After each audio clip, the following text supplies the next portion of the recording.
character, a slightly crooked eye, and an uncommonly wrinkly neck. In the right light, he can look a little like a garden gnome, and he'll wear a bow tie just because.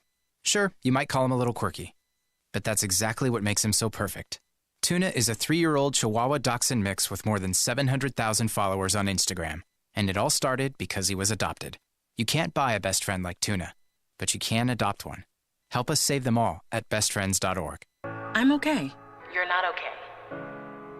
It's normal to have diarrhea and stomach pains. Sometimes, but not as often as you do. I've got this under control. No, you don't. It's time to let that voice inside your head be heard. Urgent diarrhea and chronic stomach pain can be signs of Crohn's disease or ulcerative colitis. The Crohn's and Colitis Foundation can help you learn more and even find a specialist. Don't keep your symptoms to yourself. Get help at spillyourguts.org. Let former Memphis Tiger Gabe Kuhn and Brett Norsworthy take you home every afternoon with Sports Time on Sports 56. Weekdays from 3 to 6 here on Sports 56 and 98.5 FM. Start your day with Sports 56 Mornings with Greg Gaston and Eli Savoy. Weekday mornings from 7 to 10 right here on Sports 56 and 98.5 FM. We are Sports 56, WHBQ Memphis, and W253DF Memphis, Flynn Broadcasting Stations. And Bonds hits right high. Hits it deep. It is out of here. Morant. Oh! A jawbreaker. It's time to get up and get your day started. It's Sports 56 Mornings with Greg Gaston and Eli Savoy on Sports 56 and 98.5 FM. Diggs! Sideline! Touchdown! Unbelievable! Here are your hosts, Greg and Eli.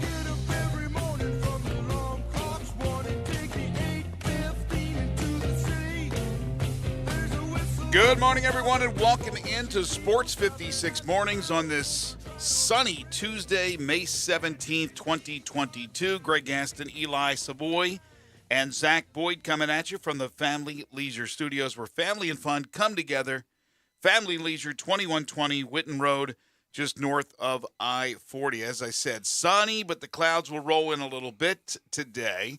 60 degrees right now. Really nice when you walk outside your house, if you walk outside your house this early like we do. But it will get hot. It will be into the upper 80s today. They're looking at about 88 degrees, but no chance for precipitation. The humidity will be up there.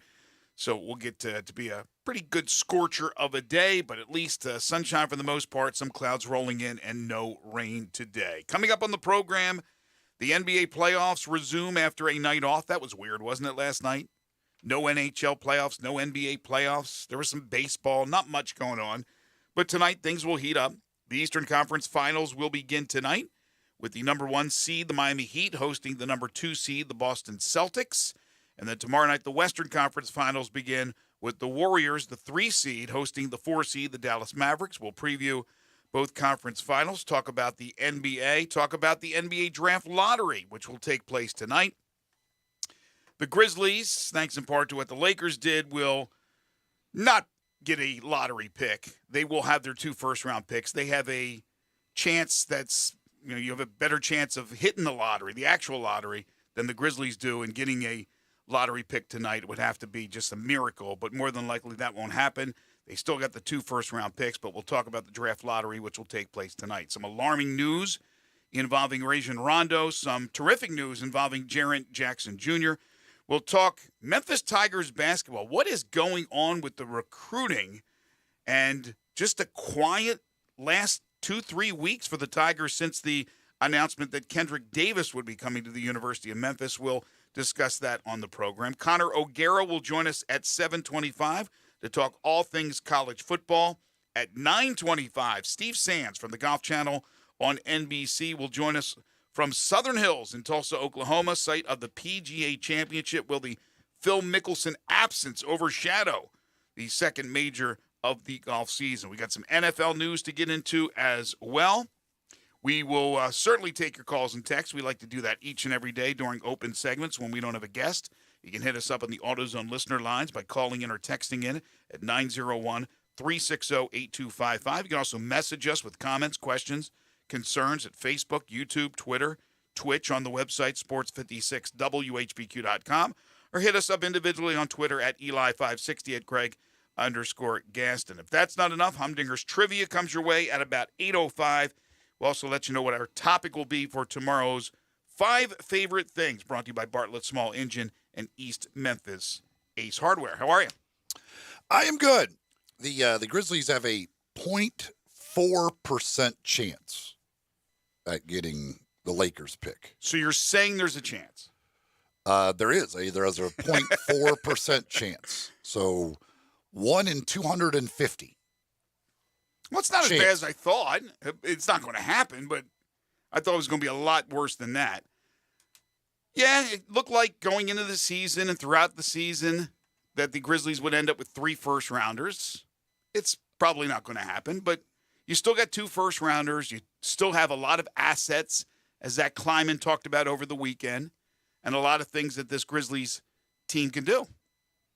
Yeah, there's they've got some flexibility with draft picks. They've got, because not only do they have the 2 first-rounders this year, they've got a lot of first-rounders coming up, including that Warriors pick in a couple of years. So they've got a lot of first-round picks that they could move if they needed to. They've got some expiring contracts. They've got some things they can do, and decisions they got to make. And obviously, when you're the Grizzlies, to acquire talent, you have to do it through the draft and through trades, because you're probably not going to sign many free agents, certainly not big impact free agents. So having assets that you can move in trades is a very valuable thing for the Grizzlies, and they've got plenty of those. The draft lottery tonight, by the way, Houston, Orlando, Detroit, all with the same odds to get the number 1 overall pick. Of course, Detroit looking for the 2nd straight year of getting the number 1 overall pick. We're less than 40 days from the NBA draft. I think it's 38 days from the NBA draft, so just around the corner for the draft. And the Grizzlies in a much better situation this offseason. I remember talking about it last summer. We kept saying, we'll wait till the summer of 2022 because there's going to be a lot more options for them, and we have hit that time period. So it'll be interesting to see what the Grizzlies decide to do. We talked a lot about this yesterday. There's a lot of things that they have to think about. There's some players that are unrestricted free agents that they have to decide on their future. Of course, the decision is not in their hands with an unrestricted free agent, but there's certainly a lot of possibilities out there. John texted and he says, can you explain the Lakers pick and why we could get a lottery pick out of it? Well, the Grizzlies get the Lakers pick if it's not in the top 10. However, it's in all likelihood going to be in the top 10. The Lakers have the 8th worst record.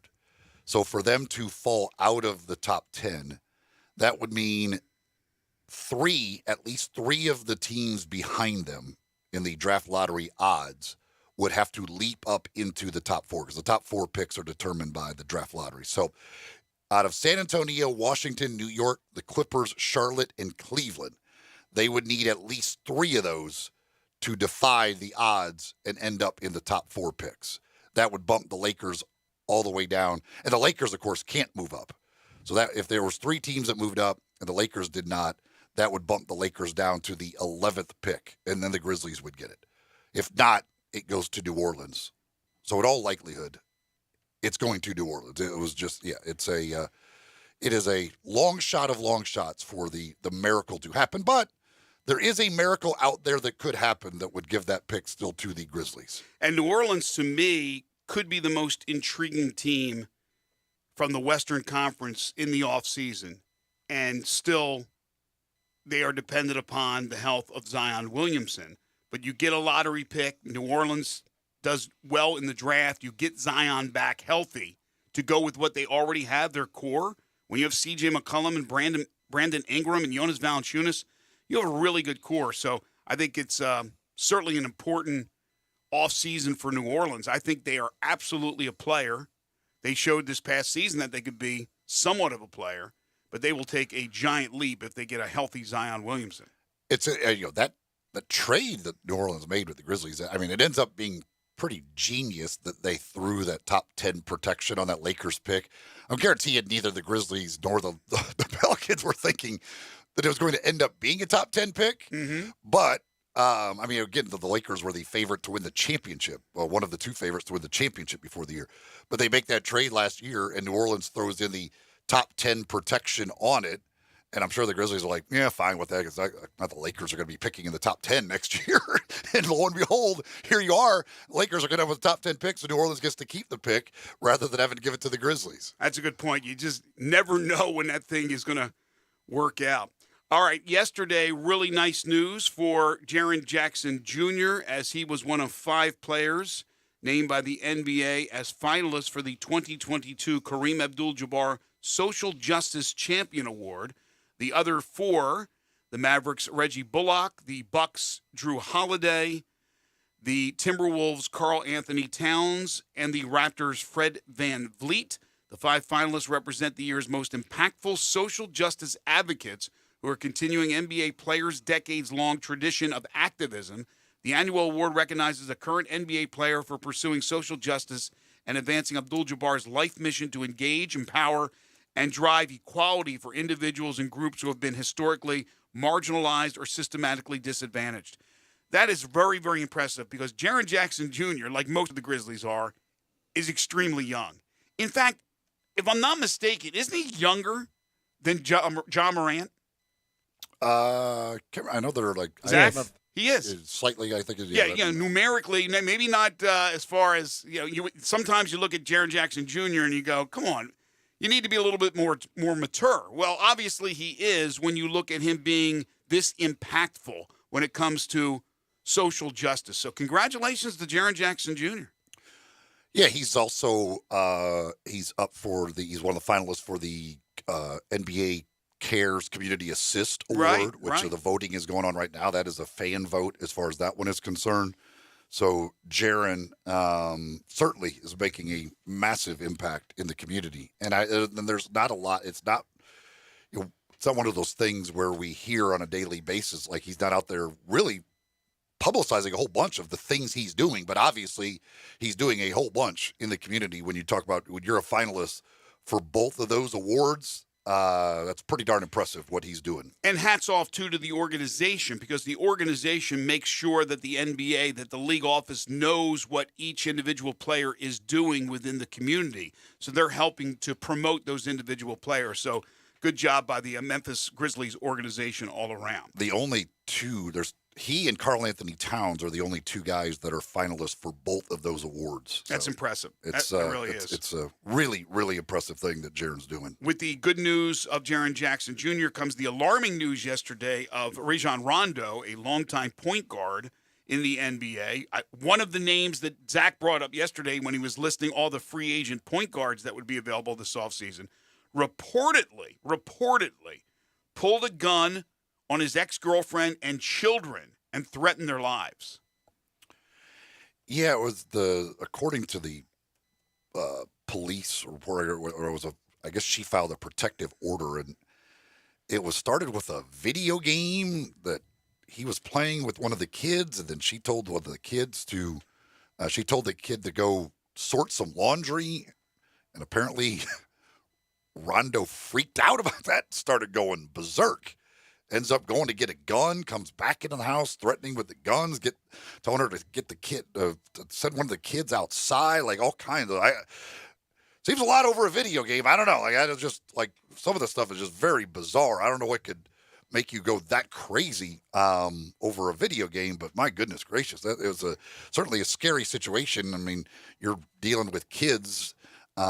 With this gun and everything else, that's a really scary situation. Well, there's nothing that should invoke that type of reaction, but I would guarantee you that there was something that was pent up, that something's been happening with that relationship or former relationship for him to just freak out like that. Because if it is true, he is in an awful lot of trouble. It's she says the Rondo and a child were playing a video game.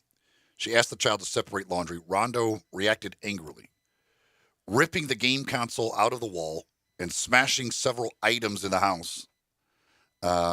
She then alleges that Rondo said to her, "You're dead," before leaving the house, only to return shortly thereafter, this time with a gun and demanding to see one of the children. She brought the child downstairs. Rondo pulled the child outside, allegedly while still holding the gun, while he yelled at him. He then demanded to see the other child too, and she also came outside as Rondo yelled at both of them for being afraid of him. Well, anybody would be afraid of a guy with a gun. Shocking that they would be afraid of you. You're freaking out. Just ripped it. Again, this is all alleged by her, but if you just ripped a game console out of the wall, smashed stuff up, went and got a gun, and demanded to see them outside, can't understand why they'd be scared of you. Lighten up, Francis. My gosh, that's a scary incident. All right, you also had yesterday the war of words continuing since Patrick Beverley made his appearance on ESPN and ripped apart Chris Paul and Devin Booker to some extent. You had a lot of people chiming in, from Damian Lillard to other current players on social media to guys who played the game and have since retired, like a Matt Barnes, who played for the Memphis Grizzlies and has been in the media now for the last couple of years. He said, quote, "There's a thin line between being critical and disrespecting, and I feel what Patrick Beverley did to Chris Paul was disrespectful and out of line." He meant to say, I guess, over the line, but out of line works too. He's right. Well, I mean, the half the stuff he said, or like, well, pretty much all, I mean, is just kind of dumb. I mean, Phoenix was in the NBA Finals last year. He's acting like nobody's scared of Phoenix. Well, they were in the NBA Finals last year, and they had the best record in the league this year. So they went out and they did a horrendous Game 7 performance. But for a guy who's on a team that lost in the first round to act like, I mean, everybody wanted to play Phoenix. We wanted Phoenix. The Clipper, everybody wanted to play Phoenix. Nobody's scared of Phoenix. Shut up. Like, they were in the NBA Finals last year. Pat Bev, you can calm down with the act. We know you're trying to be a tough guy, and maybe he is a tough guy, but the act's worn thin, especially you're doing a broadcast here. You can have an opinion, like Matt Barnes said, of being critical. Chris Paul, once again, Game 7, can't get it done. Okay. But then when you take personal shots and things of that nature, you're going over the line, especially, I'm going to bring up code again. I'm sure there's a code within the players about being critical and about being disrespectful. And he believes, and many others believe, that Beverley crossed the line. Now, Beverley may have helped himself as far as down the road when he retires from the game to be an analyst of some sort, especially when they are not afraid to speak their mind. J.J. Redick is one right now that has been pretty darn good, pretty combative. You have Kendrick Perkins, who's not afraid to say what he feels. So maybe he's setting the tone for the future. This is my shot to go ahead and show that what I am on the court, this guy that gets in your face, that talks trash and all that, is what I can do as a broadcaster. All right, one other thing before we take our first time out. Then we'll come back. We'll talk college football. A lot of things going on here, even though it's the off season, as Connor O'Gara will join us. And then we'll get into the Tigers and basketball recruiting. What is going on with Memphis? Just silent over the last 3 weeks or month or so, with the Kendrick Davis news being the last news, really, of any significance. But LeBron James was asked recently who he would choose to play with in a 2-versus-2 basketball game versus MJ and Pippen. Of course, MJ and Pippen in their prime, not MJ and Pippen now. And he said it would come down to Kobe, KD, or Kyrie. Who do you think makes sense for LeBron to play with to go up against MJ and Pippen?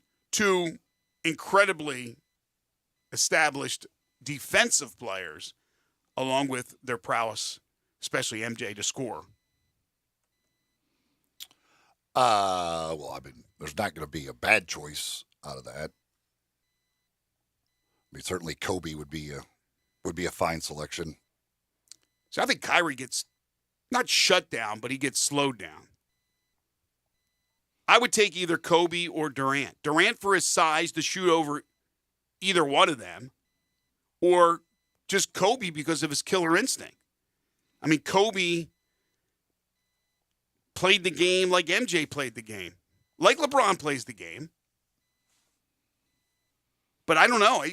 Those two, it's a tough choice. Zach, you got a thought on that? Yeah, it's Kobe for me. It's Kobe, yeah. I mean, it's hard to argue, but the fact that Durant is nearly 7 foot tall, and if you pull out the tape measure right now, maybe he is. Yeah, again, Durant's not going to be a bad choice. Yeah, and Pippen, I don't know if Pippen can do some things, but I don't know what he can do against Durant. Known for being such a great defensive player. Well, I mean, nobody's going to shut anybody of those down, but Pippen can guard Durant. Pippen was 6'8". But if Pippen guards Durant, right, and he does some things, but Durant gets a little bit of his. MJ, also a great defensive player, competitor as hell, but you have now LeBron. Now you have LeBron's physicality. And the one thing that Jordan didn't have was the physicality. He wasn't slight. He wasn't backing away from anybody, but he's not a bull like LeBron James is. Would MJ have difficulty slowing down LeBron? Now, if LeBron settled for fall-away shots and things of that nature, and he's capable of knocking them down, of course, but that plays into the hands of MJ. But if he goes down low and backs him in, that might be tough for MJ. Who would you pick in that 2-on-2? Let's say it's KD and LeBron versus MJ and Pippen, and then we'll switch to LeBron and Kobe versus MJ and Pippen. Who do you got? I'm always taking MJ. I don't care who he's with or who he's against. Would Pippen be the right, from that era, would Pippen be the ultimate guy for MJ to have because he's such a good defensive player and he's a guy he's familiar with? Or maybe there's somebody better from that era that he would take. Like, for example, if MJ went with Magic or MJ went with Bird or Barkley or something like that, would they be better off? Or is he better off with Pippen? I mean, Pippen, because of the versatility, is a great choice. But, I mean, you throw in any of those guys, you're going to be, he could go a million different ways, and they're all going to be good if they're playing with Michael Jordan. Zach, are you team LeBron or team Michael? Team LeBron. See, that's the younger generation. A lot of the younger generation would think, and it's not, and it's not a slight to like MJ of course or not. Pippen. It's just LeBron is just bigger and stronger than they are, and I just think Kobe can go toe for toe with Mike. I mean, it's a good point. It's that's why I brought it up with LeBron's physicality. If MJ was guarding him, but I didn't even think about it. Maybe Pippen's guarding him, and then in a Kobe situation, Mike's guarding Kobe. They're both going to go at it, right? But if Mike's guarding Durant, that's tough. Durant can just shoot over him. So I don't know. That's a tough one to really contemplate. I think more of the people of my age, your age, Eli, older, they're going to pick MJ every time. Younger generation, more like Zach's age, I think a lot of those people are going to pick, it's not a slight to MJ, but they're going to pick LeBron because they're used to seeing LeBron. They see how physical he is. He's a different breed, and he's been that way for a long time in the NBA. Well, folks, there's no ifs, ands, or buts about it. SeatGeek is your go-to app for the best seats in the house. People now are finally getting out. They're comfortable to going to events with a lot of people. There's people at every event now, so that's not a problem. But what a problem is now for you is finding the right seats to that particular event, whether it's a sporting event, whether it's a concert, a comedy club, a Broadway-type play like the Orpheum holds. Those type of events, you're always looking for the best seat available. I told you this yesterday. Buddy of mine heading to St. Louis asked what the best way was to get a ticket for the Cardinals. He's going up for Memorial Day weekend to see the Cardinals and the Brewers. I said, download the SeatGeek app because you're going to get the best deals possible. Plus, we got a special deal for you that I'll tell you about in a moment. And then you're going to get SeatGeek and their professionals telling you which seats are good and which seats are bad, which deals are good, which deals are bad.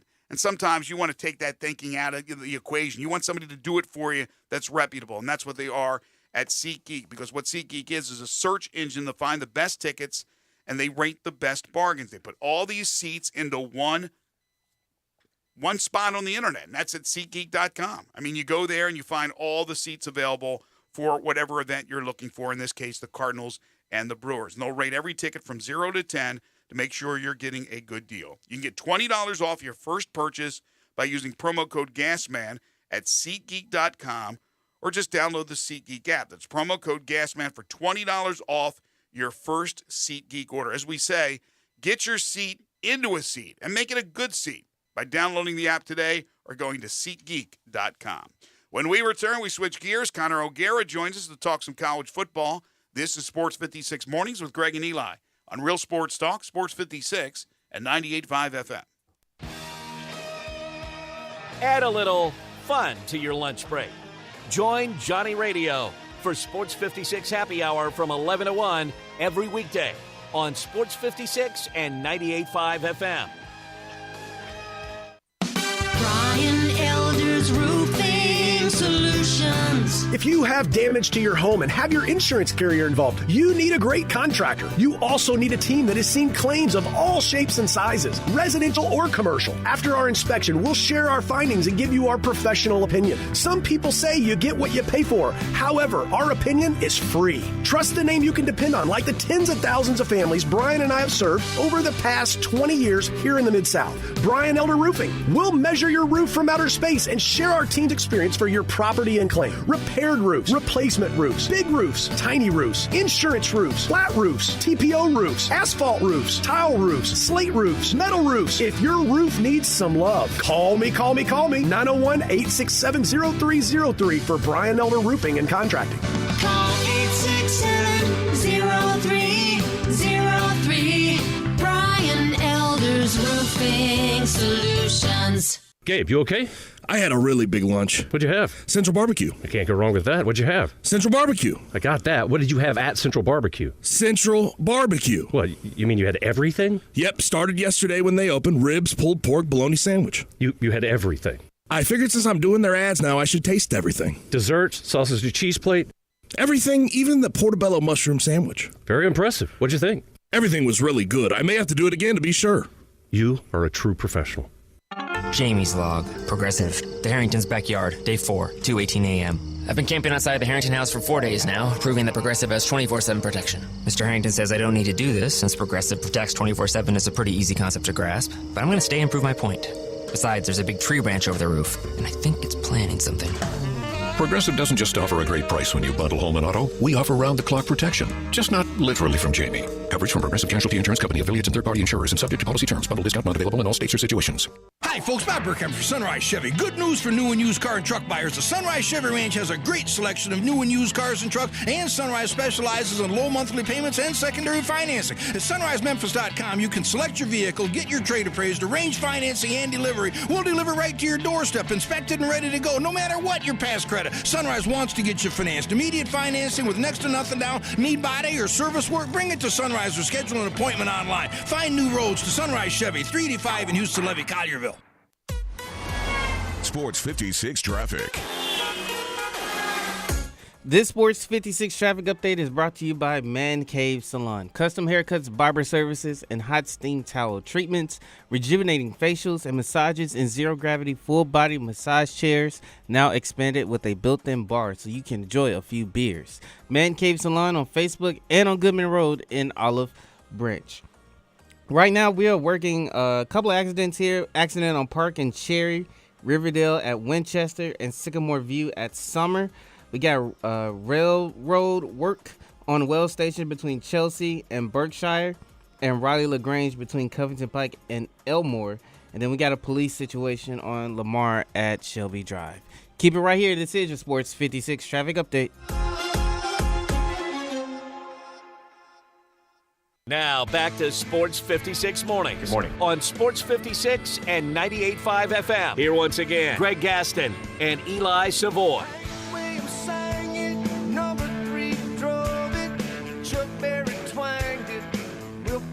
Welcome back, everybody. 7:28 is the time. Just underway here on this Tuesday edition of Sports 56 Mornings. Greg Gaston, Eli Savoy, Zach Boyd. Currently 61 degrees. It'll get up to about 88 today. Mostly sunny, but the clouds will start to roll in this afternoon. Time to talk some college football with Connor O'Gara. It's time to talk some SEC and college football. Joining Greg and Eli is Connor O'Gara from SaturdayDownSouth.com. Now, here's Connor O'Gara with Greg and Eli. He is the senior national columnist for Saturday Down South and Saturday Tradition. You can follow him on Twitter at CJ O'Gara. Catch him every Tuesday here on Sports 56 Mornings talking college football. Connor joins us now on Sports 56 Mornings. Connor, what's going on? Gentlemen, not a whole lot. You played Southern Voice there. I think that's kind of an underplayed Tim McGraw song. And I don't say those words often, that anything Tim McGraw puts out is underplayed, but I'm kind of surprised that it doesn't get more airplay because I think we associate it with The Blind Side. Great movie, of course, SEC-related movie. We're being topical today, but I think that song needs a little bit more run. I love it. I have that song on my iPhone. I listen to it when I work out. I just think it was well written. I mean, he performs it well, and I'm not sure if he wrote it or somebody else did, but it's a really good song. I like the whole Bear Bryant won it, Billy Graham saved it. I love that. I love that little verse. It is. It's really well written. But wanted to open up with the news yesterday about Tennessee opening the 2023 football campaign in Nashville against the University of Virginia, who they haven't played in a long time, and they've basically bounced BYU. There was going to be a game, I guess, in Provo, so they're going to have to pay a nice little hefty amount of money to BYU to make up for that, but that tells you, I guess, how much they're guesstimating they're going to make from that game in Nashville at a neutral site. Yeah, it's an interesting move because I think Tennessee fans were actually bummed. Which is a strange thing. Game that's supposed to be in the state of Utah and it's canceled, and instead you're playing in your home state. Usually you'd hear that and be like, all right, great. Mm-hmm. And instead, I think it was kind of the opposite. I think there's some frustration about neutral site games, and I go a little bit back and forth on it. But I think there were some Tennessee fans who were planning on taking that trip to Provo and seeing what, in my opinion, is one of the coolest venues in all of college football. I haven't been out there, but that's on my bucket list to be able to go to a game at BYU. And I think you're kind of looking at this going, well, man, what are we still doing with the neutral site stuff? Is we're seeing teams get away from that. That's a trend in the 2020s. Some of these teams that have kind of gotten ahead of playoff expansion and assuming that once the expanded field happens, if that happens, that it's going to be more of a priority to have these home and homes, and it's not going to be, one loss is going to be kind of your undoing, or two losses is going to be your undoing, and you can't make the playoffs. So to see Tennessee kind of go in the opposite direction, play a game in Nissan Stadium, beautiful Nissan Stadium. I was there a few weeks ago. I think that there are still some people who are kind of like, well, that just kind of feels like a little bit of a letdown, and they were actually looking forward to BYU. Well, the only real question is, what does the Tennessee collective think? That really is what's important, right? If they give the stamp of approval, then we're all okay, right? Yeah, I mean, look, we know Tennessee's got deep pockets. We know that collective is very active right now. I mean, it's no secret. I mean, Tennessee is trying to use this to its advantage, and you know what? Maybe getting that game off the schedule and not having to worry about playing what's going to be a good BYU team, probably next year as well. And instead going with a matchup against Virginia, maybe for them, like they kind of just tried to buy themselves a win, essentially, and trying to get out of that deal. It's an interesting move, but the collective is not hurting right now. We can say that. And I don't think if there's anybody that's fearing the NCAA, I don't think the Tennessee collective is one of those groups. Well, speaking of, I guess, kind of collectives, you have an article that just went up a little bit ago, I guess. Why Jordan Addison should turn down USC and Texas for Alabama. You SEC homer, you. Why should he do that? To be clear, I think he picked the exact 3 schools that he should have to kind of narrow the search down. Barring a last-minute change, it looks like the Biletnikoff Award winner of last year is going to be picking between those 3 programs. It's not going to be a geography thing. I know, Greg, this is a bummer that the Maryland native is not going to be choosing to stay local. This is a big deal for him to be able to just kind of take his game national. It's his pre-draft season. So if you're thinking about all these different factors, right, you're like, all right, I want to play for a really good offensive mind. I want to play with a great quarterback. I want to go to a place where I feel like I'm going to be able to develop my talents and be in a favorable situation. He's the Biletnikoff Award winner, so he's not going to have to worry about the depth chart or anything like that. It's not any situation in which he's going to have to worry about getting his snaps or his reps or whatever. He's going to be able to cover that wherever he goes. If you're not picking Alabama, though, among those three, I would question you. I really would. Think about getting the chance to catch passes for Bryce Young in your pre-draft season. Like, Alabama is the place that has cranked out more first-round talent at receiver than any program in the country ever has in a 3-year stretch. You've had 5 first-round receivers in a 3-year stretch. And, in the stretch for the last 5 years, which matched the exact same time Lincoln Riley was at Oklahoma, you've had 7 different receivers picked in the top 50 overall of the NFL draft. Lincoln Riley only had 3 receivers drafted during his time in Oklahoma. I think we think that because he's had this offensive juggernaut, that's kind of like been something that he's been able to do really well. He actually hasn't.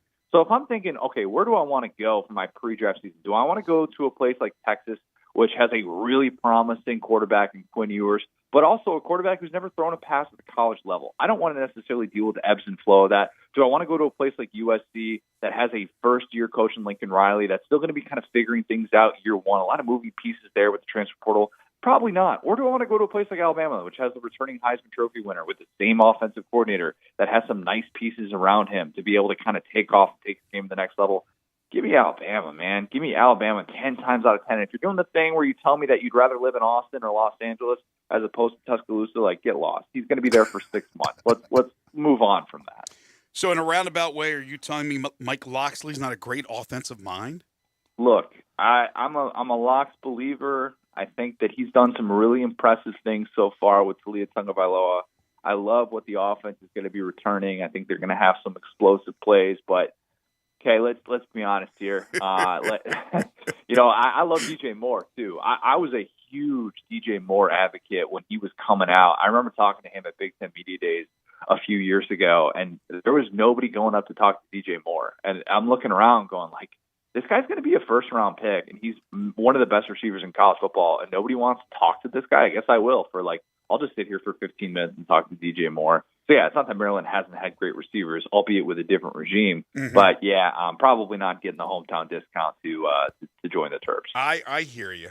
You also recently wrote about next season, this upcoming season, 2022 season, and bold predictions for each of the 14 teams and their defenses. The Georgia one shocks me because I thought Georgia lost every single one of their defensive players to the National Football League, but apparently they got some other guys waiting in the wings. You say 4 first-rounders in the 2023 NFL Draft. Is Georgia going to be, once again, a stud on defense?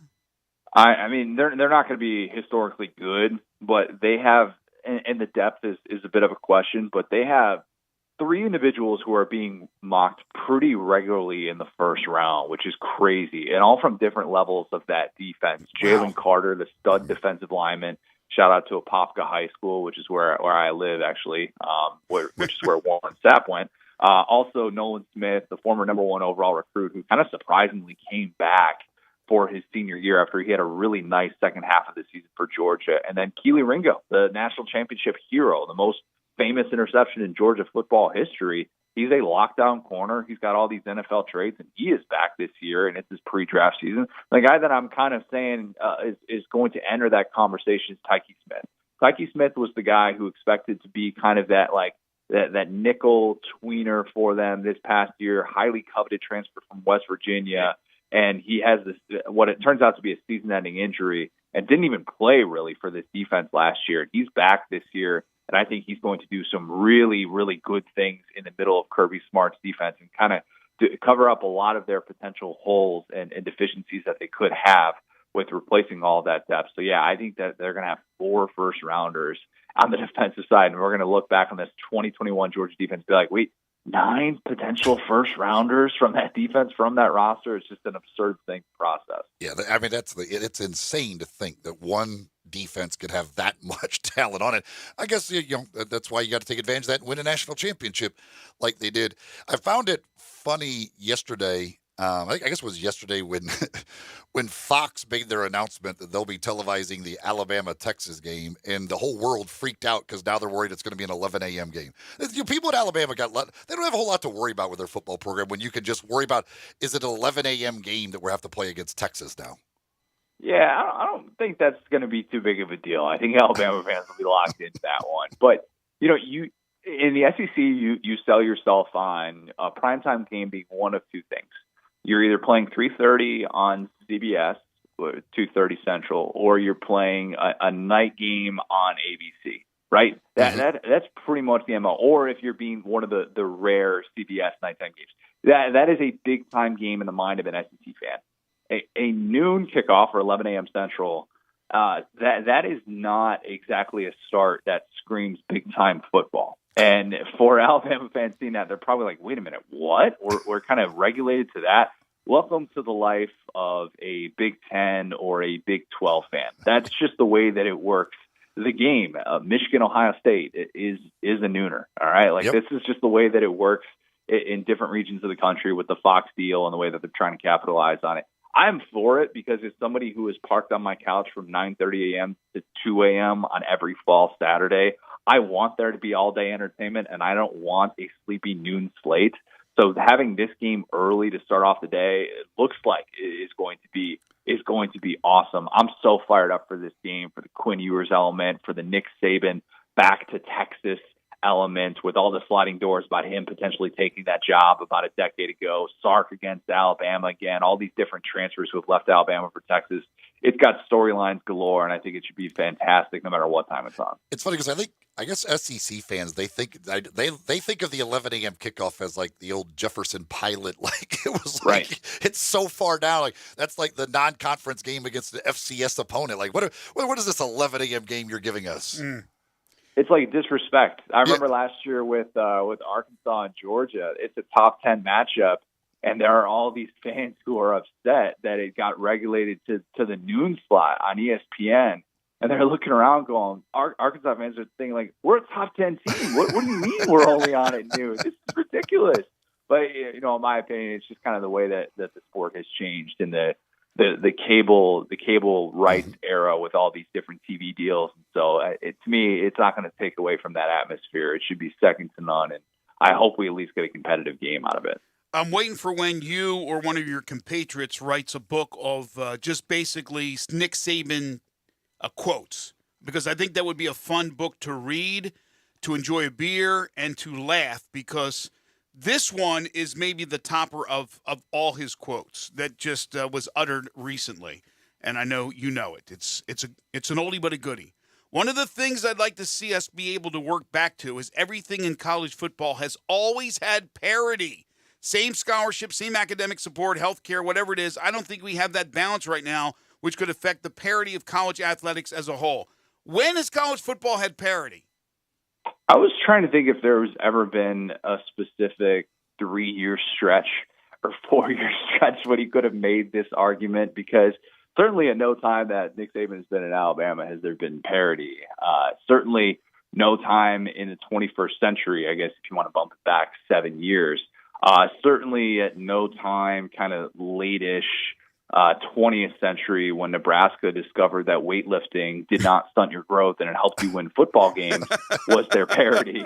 I don't know, like maybe you have to go back to pre-World War II times when, Michigan would face the local hardware store and win games and count it as a national championship. Was there parity then? I don't know. Those guys at the hardware store, I don't know what their benefits were compared to Princeton and Yale and Michigan and the 6 teams who could win a national championship. I guess there wasn't parity then. I don't know. I'm searching for this era. The pushback, or what I should have texted Feinbaum and asked him, like, why didn't you ask the follow-up of what specific time in history was Saban talking about? Like, maybe he was talking about the 2007 season. Maybe that's what he was doing. The craziest year in college football history when even USF, South Florida, was number 2 in the country at one point. Maybe that's what Saban was talking about, and he just wants craziness like that, because surely he didn't mean that everybody was playing on the same playing field. I love that Kiffin just laughs in his face every time he throws out a quote. Kiffin's always reaction is laughing at him. I mean, Lane knows. Lane's out there. He's trying to recruit. He's realizing that the game has changed even more. So I think the misstep was saying getting back to parity. getting closer to parity. If he had just said that, then that's okay. We're not talking about this on Tuesday after he said this on a Friday. Like that quote's not making the rounds in the same sort of way. But getting back to parity implies that there was once this world, which in my opinion never existed. And he doesn't want to get closer to parity anyway. He's the one. He's the guy at the top. Right. Like he's making $10 million a year because there is no parity because he's dominating the sport. True, but think about this. If you're the person that beats the video game every single time, you eventually move up from rookie level to maybe all-pro or something like that. And that's essentially what Nick Saban has been for the last decade plus at Alabama. And so maybe he's just kind of doing one of these for the good of the sport, type statements, which he's done stuff like that in the past. And it's a little bit, we consider it now to be more of a warning of, hey, you better regulate this or else this is happening. And meanwhile, Saban has gone into the portal and added, unbelievable talent at the skill player positions with Jahmyr Gibbs, Jermaine Burton, Tyler Harrell, a kid from Louisville who's just a walking long touchdown, and then potentially adding Jordan Addison as well. Like, he's adding so much depth in the portal. It's kind of silly to think about him, saying that he wants to have more parity and wants an even playing field when he's going to have his pick of the litter when it comes to the transfer portal talent moving forward. If you love college football, specifically the SEC, you need to read Connor O'Gara at Saturday Down South and Saturday Tradition and follow him on Twitter at CJ O'Gara. Plus, you get a chance to listen to him each and every Tuesday right here on Sports 56 Mornings. He is the senior national columnist for Saturday Down South and Saturday Tradition. He is Connor O'Gara. Connor, great stuff. Have a great week. We'll talk to you next week. Sounds good. Appreciate it, guys. Take care. Black Tie Moving takes a lot of the worry, a lot of the concern, a lot of the stress out of the moving process. If you've got a move coming up, make sure you talk to the folks at Black Tie Moving. All you got to do, give them a simple call or go to their website. The phone number, 901-316-6196. The website, blacktiemoving.com/Memphis. And they are going to sit down with you. They'll come up with a plan with you that fits your needs and fits your budget. They give you a no obligation quote up front as well from Black Tie Moving. So, it's going to be a stressful time. It's difficult and all the stuff that you got to try and remember to do and move everything. Well, they're going to make sure your belongings get where they're going safely and securely. And they'll even do all the packing and unpacking. If you would like them to do that, you let them know that. Again, they're going to come up with a plan that fits your needs and fits your budget. That's what they do at Black Tie Moving. You also have a moving concierge that's available 24/7 to answer any questions that you have.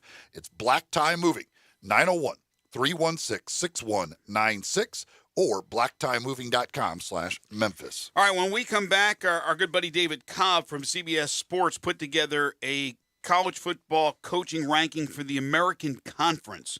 Where does Ryan Silverfield come in his rankings? We will go over that list when we return. This is Sports 56 Mornings with Greg and Eli on Real Sports Talk, Sports 56 and 98.5 FM. Join the voice of the Tigers, Dave Woloshin, for Wolo and Friends. Weekday mornings from 10 to 11 here on Sports 56 and 98.5 FM. Mid-South Hobbies is passionate about your hobby. They have your favorite model airplanes, boats, race cars, and trains to build with brands like Traxxas, Lionel, and LGB. Mid-South Hobbies has all the accessories to make them complete and thousands of paint colors to make them shine. You can reach the sky with rockets and kites or reach deep into your imagination with action figures, comic book superheroes, and fantasy quest games. Get passionate about your hobby at Mid-South Hobbies, 4862 Summer Avenue. The weather and the deals are heating up over at Gossett Kia Covington Pike, and we're ready to put you in a new ride today. Take your pick. 2022 Kia Forte LXS 39 MPG Highway, $219 a month, $27.99 due at signing. Or get 2022 Kia Soul LX $219 a month, $29.99 due at signing, both 36-month lease. And third row seating with 2022 Kia Sorento LX $315 a month, 36-month lease, $34.99 due at signing. Plus peace of mind with Kia's 10-year 100,000-mile powertrain limited warranty. Come see Bobby J. He'll put you in a new Kia today. Gossett Kia 1900 Covington Pike. Online, KiaCovingtonPike.com. If you want it, we got it at Gossett Motor Cars. All 36-month leases. Forte NE4 83,548. MSRP 21,435. Soul N78 33,273. MSRP 21,140. Sorrento NG 116657. MSRP 31,290. Includes all rebates and incentives. Must finance through Kia. Excludes tax, title, and license with approved credit. See dealer for complete details. Offer valid through 5/31/22. Dealer stock only. Warranties a limited powertrain warranty. See Kia.com or retailer for details. At Jason's Deli, when you're dining in or picking up curbside, you can expect wholesome food and no surprises, just delicious sandwiches, crisp salads, and quick quality meals made with the freshest ingredients and no artificial trans fats, MSG, high fructose corn syrup, or artificial colors and dyes. Around here, a lot of thought goes into what we put into our food and what we take out of it, because you're not just taking a bite, you're getting a taste of who we are. New items are constantly being created to expand our menu for all tastes and special diets with vegan and gluten-free options available. Convenience and on-time delivery you can count on. It's just a click away at jasonsdeli.com, so whether you need to feed 5 people or 5,000, the team at Jason's Deli, they have the credentials and the commitment to keep you satisfied. Freshness is nearby at Jason's Deli with locations at Ridgeway in the Park Place Center, Poplar and Highland, Germantown Road in Cordova, and on Goodman Road in Olive Branch. Jason's Deli. It's wholesome food and no surprises. Getaway Sports Bar, the best kept secret in town, open noon to 1:30 a.m. 7 days a week. Garvin, the owner, created this SEC NFL Dream Bar over 20 years ago. You'll never miss a minute of action. 10 TVs, 5 70-inch TVs for all the big games. Rack them up on 6 pool tables. Coldest beer in town, grab you a pool stick and get you some good bar grub. 100% Angus burgers, big and moist chicken tenders. Daily happy hour Monday through Friday, 2 to 6 p.m. with long neck domestics, $2.25. Getaway Sports Bar, 4632 Winchester. Now back to Sports 56 Mornings. Good morning. On Sports 56 and 98.5 FM. Here once again, Greg Gaston and Eli Savoy. Sun is shining brilliantly right now at 7:50, but I'm told some clouds will roll in this afternoon. No chance for precip. But we're talking about the temperature soaring from about 60 where it is now to 87, 88 degrees today. Yesterday was just gorgeous. Beautiful day yesterday. Beautiful, beautiful stuff. About 5 o'clock last night was literally perfect. You know when was perfect? When I woke up today, went outside to throw away the trash at 6 o'clock in the morning, and there was nice, cool, I don't know if there was a breeze, but it was cool outside. That's what I like. We don't get that normally. That's when I thought it was, man, it's fantastic. But it'll be hot as hell today. Humidity's going to get up there. All right, tomorrow is Wednesday. That means 5 favorite things. We do it each and every Wednesday. It's brought to you by Bartlett Small Engine and East Memphis Ace Hardware. So, Mr. Savoy, you have the topic this week. What are we going to talk about tomorrow on the program? Well, this is, I got into this conversation over the weekend with somebody, a little bit about this. So, it is your 5 favorite Eddie Murphy movies. 5 favorite. And his stand-up, like Raw and Delirious, do not count. Those are not movies. Okay. It's just a stand-up act being filmed. Just purely television. I mean, a television, made-for-television movie, or most of the time it's just films that he made. I don't even know if he made a made-for-television movie. All right. And if you want to use the ones with this voice, you are welcome to do so. Okay. So animated Eddie Murphy or just the voice, that's fine. That's tomorrow, 5 favorite things. Also tomorrow on the program, Sam Pittman's going to join us, the head coach of the Arkansas Razorbacks football team. So all you Hog fans out there, Sam Pittman tomorrow at 8:05. Of course, to Michael Cole on the Grizzlies at 9:05. Later on today in this particular show, Steve Sands from the Golf Channel on NBC will join us from Southern Hills in Tulsa, Oklahoma. That is the site of the PGA Championship, and there's a lot going on. Tiger is back. He played in the Masters. Phil Mickelson is not back. So I teased before our last time out that David Cobb, good buddy of the show and of this station from CBS Sports, put together his rankings going into the 2022 season for the American Conference and his coaches list. So I'll give you his ranking, and then we could discuss. Luke Fickell, Cincinnati, is 1. Remember last year for Cincinnati, UCF, and Houston. Not coincidental, Gus Malzahn of UCF is 2. And Dana Holgerson of Houston is 3. So the 3 schools on the move, he has as the top 3 coaches. Maybe a little bit of a surprise, Holgerson, who last year he had him ranked 6th. He's got him up 3 spots to 3. Ken Niumatalolo at number 4. but that dropped 2 spots from last year. Willie Fritz of Tulane, 5. Philip Montgomery of Tulsa is 6. And then you get to Ryan Silverfield, the Tigers coach. He's got him 7 out of 11. Mike Houston, East Carolina, 8. Rhett Lashley, the new coach of SMU, 9. Jeff Scott returning at South Florida, 10. And then another newcomer, Stan Drayton, at Temple is 11th. Silverfield, by the way, now entering, his 3rd season. He's moved up 2 spots in each of the last 2 years on David's list. So he was 11 when he came in, then moved up to 9, now is at number 7. Is that fair where he has him? Is it too low? Yeah, I would say it's fair. They were 6-6 last year. They've been to a bowl. Obviously, the first couple of years he's been at the helm. He took them over when they already had clinched under Norvell to go to the Cotton Bowl, and Mike moved on to Florida State. Phil Montgomery's got ahead. Willie Fritz he's got ahead. Ken Niumatalolo is a well-respected coach. He's the longest tenured of the AAC coaches. Getting ready for year number 15. I thought he'd be gone 2 years ago. I thought he'd leave on his own accord. I thought the same after last year. But he's a Navy guy. He's not going to quit. But they've struggled over the last few years, and he's dropped them accordingly. I mean, I don't know what his criteria is for his rankings, but I mean, if you're just going off career accomplishment, I mean, you could make the argument, I guess, maybe with Montgomery, but the rest of those guys certainly you would have to put ahead of him.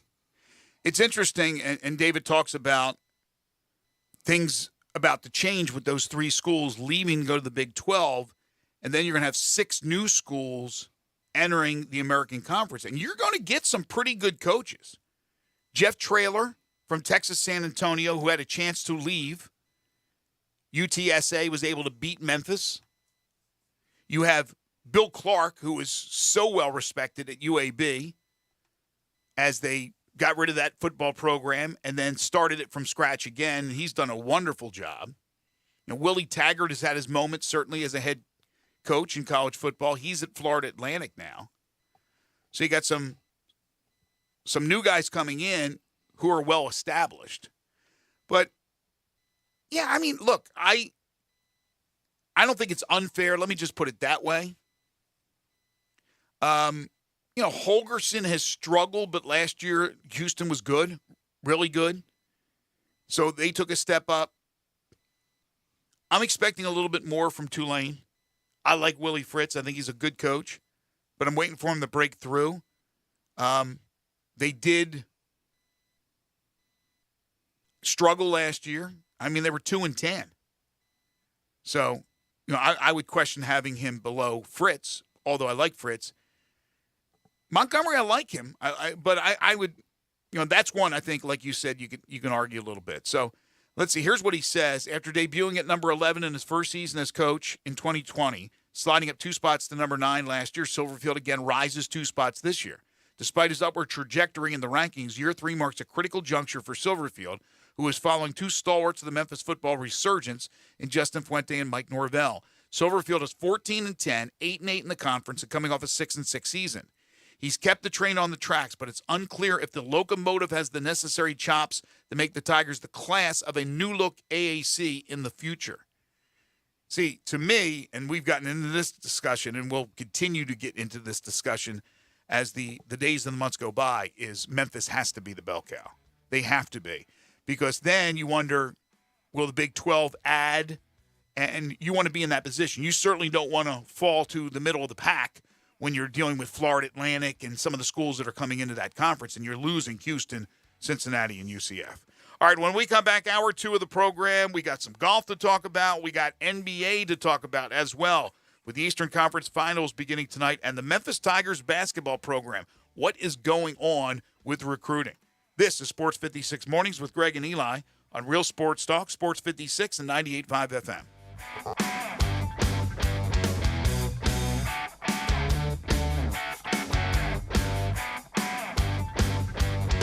Are you tired of living paycheck to paycheck? Do you have nightmares about your finances? Are you struggling to save for emergencies? Are you wanting to buy a home and not sure how to get the funds to do so? Well, it's time to get a handle on your finances with a personalized session with Nicasia, your money coach and certified personal financial counselor with Tate Enterprise. She is available to help you create your vision of financial freedom. It all starts by booking your session today at NicasiaTate.com. That's NAKASIA Tate.com. Esquire magazine just declared this the era of the great steakhouse, and Memphis happens to boast one of the finest steakhouses in the country at 117 Prime. Perfect steaks cooked over seasoned hickory wood for the ultimate flavor. The experience doesn't stop with the great steaks. There's also the seafood towers. You heard that right, seafood towers with oysters, clams, lobster tails, tuna tartare, and crab claws. They're a stunning sight and a dining delight. Add in the sommelier curated wine list designed to complement the world-class steaks, and you have a meal to remember. You have 117 Prime. Hey, I got one of my best customers, Mark, here. Hey, Montana. Hey, Mark, tell Sports 56 fans the deal of the century that I gave you at Sleep Cheap. Yeah, I just bought the whole family some new mattresses. Our backs thank you. Easy professional people to work with, good quality mattresses and box springs, and they under-promised and over-delivered. We got the Sports 56 deal, the hybrid mattress and box springs regularly $1,000 for $599, and the wife and I got the king-size mattress normally $1,500 for $999. Mark, it was a pleasure working with you. Glad you and your family are happy with the quality of our memory foam. Now I'm extending this manager's suite deal to my fellow Sports 56 fans. Check out our 3 locations, 6330 Winchester, Memphis, 1069 Goodman Road in Horn Lake, and West Memphis, 1701 North Missouri Street. Also wanted to let you know Sleep Cheap mattress sets starting at $199 to $4,000. We have twin XLs, queen, king, California King, we got it all. And again, guys, take advantage of this sweet Sports 56 hybrid mattress queen box deal. Normally $1,000, we got it for $599. We also have the King, normally $1,500, selling for $999. See y'all at Sleep Cheap. Jamie's Log, Progressive, the Harrington's backyard, day 4, 2:18 a.m. I've been camping outside the Harrington house for 4 days now, proving that Progressive has 24/7 protection. Mr. Harrington says I don't need to do this since Progressive protects 24/7 is a pretty easy concept to grasp, but I'm going to stay and prove my point. Besides, there's a big tree branch over the roof, and I think it's planning something. Progressive doesn't just offer a great price when you bundle home and auto. We offer round-the-clock protection, just not literally from Jamie. Coverage from Progressive Casualty Insurance Company, affiliates, and third-party insurers, and subject to policy terms. Bundle discount not available in all states or situations. Welcome to Triumph Auto Sales, where you'll have a great car buying experience. Triumph Auto Sales is your #1 source of quality pre-owned vehicles ranging from lease returns to new car trades, all at huge savings. Plus, Triumph has a full array of financing options to meet your needs. Find your next car online at triumphautosales.com or stop in today at 4875 Elmore Road. Triumph Auto Sales will help you get the vehicle you want at the price you need and the service you deserve. For a great car and a great experience from a local and family-owned business, visit Triumph Auto Sales. We are Sports 56, WHBQ Memphis, and W253 DF Memphis. Flynn Broadcasting Stations. Sports 56 traffic. This Sports 56 traffic update is brought to you by Crossroads Motors in Olive Branch. Right now, we're still dealing with the police situation on Lamar and Shelby Drive. And then we got railroad work on Wells Station between Chelsea and Berkshire. And then also Raleigh-LaGrange between Covington Pike and Elmore. So we're dealing with railroad work at those two areas. Keep it right here. This is your Sports 56 traffic update.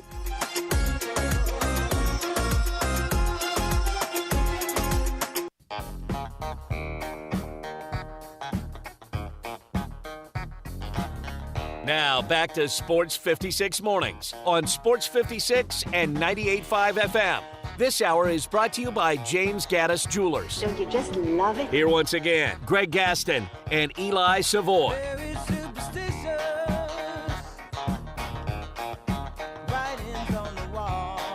Welcome back, everyone. 8:02 the time. Hour number 2 here on Sports 56 Mornings, the Tuesday, May 17th, 2022 edition. Greg Gaston, Eli Savoy, and Zach Boyd from the Family Leisure Studios, where family and fun come together. Family Leisure, it's located at 2120 Witten Road, just north of I-40. Currently, it is 64 degrees, on the way up to about 87, 88 today. Sunshine, and then some clouds will roll in later on today. High humidity, so it could be a scorcher out there.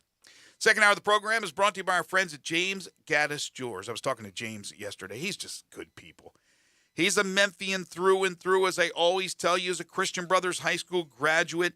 And this is a local, family-owned and operated business. And when you can keep the money in the local economy, whatever it is that you're out there purchasing, I think it's the way to go, right? I mean, you're not going to avoid the big box stores. You're going to go there for things. But certainly the local businesses are what make the community. They're the fabric of the community. And James Gaddis Jewelers, they've been around for a long time. They've been in that same East Memphis location for a quarter century. It's at 4900 Poplar. It's between Mendenhall and St. Nick. It's on the web at GaddisJewelers.com. As I always tell you, they are your bridal, engagement, and anniversary jeweler headquarters. There'll be a lot of folks this summer that will be getting engaged. When you're looking for that special engagement ring, it's James Gaddis Jewelers. But when you're looking for that beautiful watch or bracelet, necklace, any of the fine gemstones, they can take care of you at James Gaddis Jewelers. You're looking for estate jewelry, vintage jewelry, and they're always adding to their collection. It's James Gaddis Jewelers. They have 2 repair experts for fine watches and jewelry, ready to help you each and every day. Layaway and financing is available. You can bring in a family heirloom, and they can give it a whole new look. There's a lot of things they can do. In fact, they can provide a free 3D rendering of what it will look like in just a couple of days. So, listen, there's a lot of competition out there. James knows that. Make sure James Gaddis Jewelers is one of the jewelers that you stop by when you're looking for that special ring, when you're looking for that special watch. James Gaddis Jewelers, when you go in there, tell them you heard it here on Sports 56 Mornings, 4900 Poplar, between Mendenhall and St. Nick, and on the web at GaddisJewelers.com. All right. Joe Lunardi already has his way too early college basketball rankings, not rankings, but his bracket for the 2022-2023 season. And I saw this just moments ago. And I was surprised to see that he has Memphis as one of his last 4 buys. He has the Tigers in the tournament. And the reason I say it's surprising is because there's just too many question marks right now. We have no idea. But I guess the Kendrick Davis signing, their commitment at least from Kendrick Davis, is something that maybe put the Tigers over the top in Lunardi's minds. I can't tell you what he was thinking and what his rationale is. But when you look at a team that right now has Davis and not much else, I don't see that being a tournament team. Now, again, you have question marks about Lester Quinones and DeAndre Williams, who are looking at the possibility of staying in the draft. If they come back to college, Quinones, I think, has already said it's definitely Memphis. I think Williams has made that indication as well, although I'm not 100% sure about Williams. I know Quinones has. But the question really is, what else can Memphis do to bring? There's a lot of players in the portal. I don't know how many players that can make a difference or not. I assume there's still some. But the Penny Hardaway and the Tigers, they hit gold with Kendrick Davis. They struck out with Jamarian Sharp, the big from Western Kentucky, who decided to stay at Western Kentucky. And I'm not sure how serious the whole DJ Jeffries chatter was that Jeffries would return to Memphis, but there was that out there. Well, Jeffries yesterday, I guess it was already announced, or not announced, but it was already known and just announced yesterday that Jeffries is staying at Mississippi State. They have a new coach. He's staying there. So Jeffries will not be returning. It is just quiet on the Western Front, Eli, when it comes to recruiting for Memphis, and we're sitting here middle of May. Yeah, I would imagine part of that is that there is a waiting process to see on not just DeAndre Williams and Lester Quinones from his own team, but other guys who are in the draft that are also in the portal who, unlike, Kendrick Davis is going through that, but he made his decision. But a lot of those guys, I'm sure, are not, aren't going to make their decision on another college until they know for a fact they're actually coming back to college. So I'm sure there's a lot of guys, and Penny's probably waiting on some of those possible portal additions. You got the deadline coming up in a couple of weeks. June 1st is the deadline for those guys to withdraw from the draft and go back. So I would think that probably is, there is some waiting for some of those guys. All right, a lot more to talk about that, but it is hour 2. It is Tuesday. That means it's time for some Humdingers trivia. That's right. Humdinger's, located at Poplar and Massey. It's Tuesday. It also means it's Taco Tuesday. Taco Tuesday, they're wonderful chicken and fish tacos, each just $2. That's all day, every Tuesday at Humdinger's. Of course, many other great things on the menu over at Humdinger's for folks to choose from. All the great grilled fish options to the crispy fish and chips, chicken options, sandwiches, salads. They're great sides. The Humdinger's shrimp. It's absolutely fantastic. You can again find them at Poplar and Massey. A lot of healthy items, inexpensive, delicious. That's what you're going to find at Humdinger's. You can go online at humdingersrestaurant.com to find the entire menu. If you could answer our trivia question correctly, first, you will get a $25 gift certificate to Humdinger's. You can answer via the AutoZone listener line by texting in 901-360-8255, 901-360-8255. That is the AutoZone listener line. Again, text in your answer. First correct answer gets the $25 gift certificate to Humdinger's. Here is today's question. We saw some couple of Game 7s the other day, some impressive performances in those Game 7s, like Luka Doncic, who had a great Game 7 for the Dallas Mavericks. Who holds the record for the most points scored in a Game 7? Which player holds the NBA record for the most points scored in a Game 7? You can text in 901-360-8255. First correct answer gets the $25 gift certificate to Humdinger's. Which player has scored the most points in a Game 7 in NBA history? First correct answer gets the $25 gift certificate to Humdinger's. By the way, Lenardi and his way too early bracketology has Kentucky as the number one overall seed.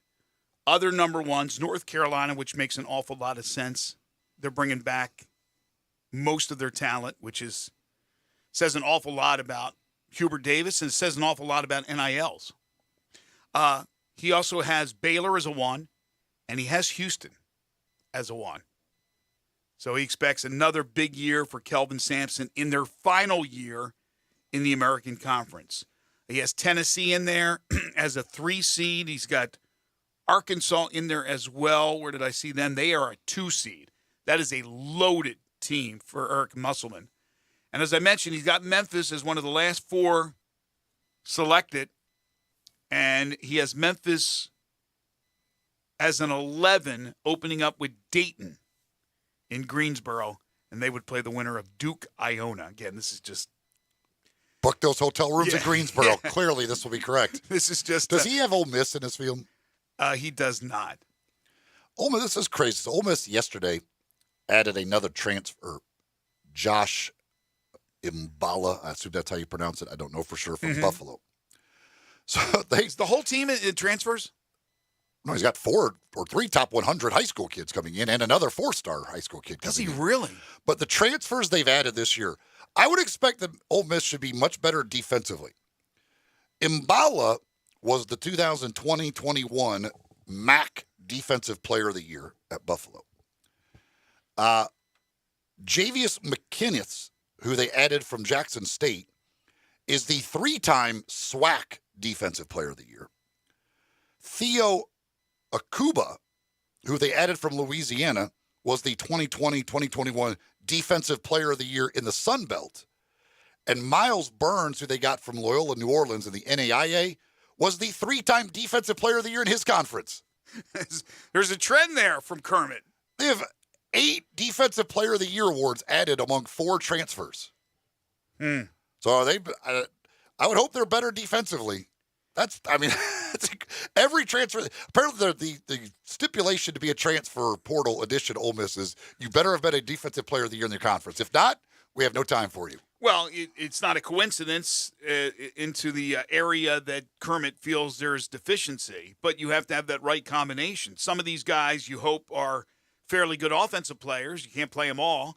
You got to find the right mix with whoever you have coming back from an offensive standpoint. Morrell's coming back, right? He didn't go in the portal, did he? He's not in the portal. Yeah, so, look, I love Kermit. I think he's a hell of a coach. I think he's a really good X's and O's guy. He hasn't always had the horses to compete. competitively day in and day out, game in and game out in the SEC. But maybe with the emphasis more on defense, close games, maybe win ugly games, as long as you win. And so I have confidence in Davis, but that is so tough. The SEC is so strong that it's tough to come out of there and get an at-large. The Ron texted, he says, so Memphis only has one new player signed. They got two. Two transfers. They got, I don't remember the other guy's name, but off the top of my head. McCadden, isn't it? From Georgia Southern? Georgia Southern. State. From one of the Georgia schools. He was, I think it's McCadden. And he was, there's like the sixth man of the year in the Sun Belt. So he's a pretty decent player, but let's be honest here. He's not going to make a difference. Elijah McCadden. He was a 1,000-point scorer. He was at Georgia Southern. He averaged 11.7 points and 4.6 rebounds. So the numbers are pretty good. He averaged 28 minutes per contest, but he did come off the bench, and he was the sixth man of the year in the Sun Belt. But he comes from Georgia Southern, so he's at it. He was a very poor three-point shooter this past season. Yeah. Like 24%.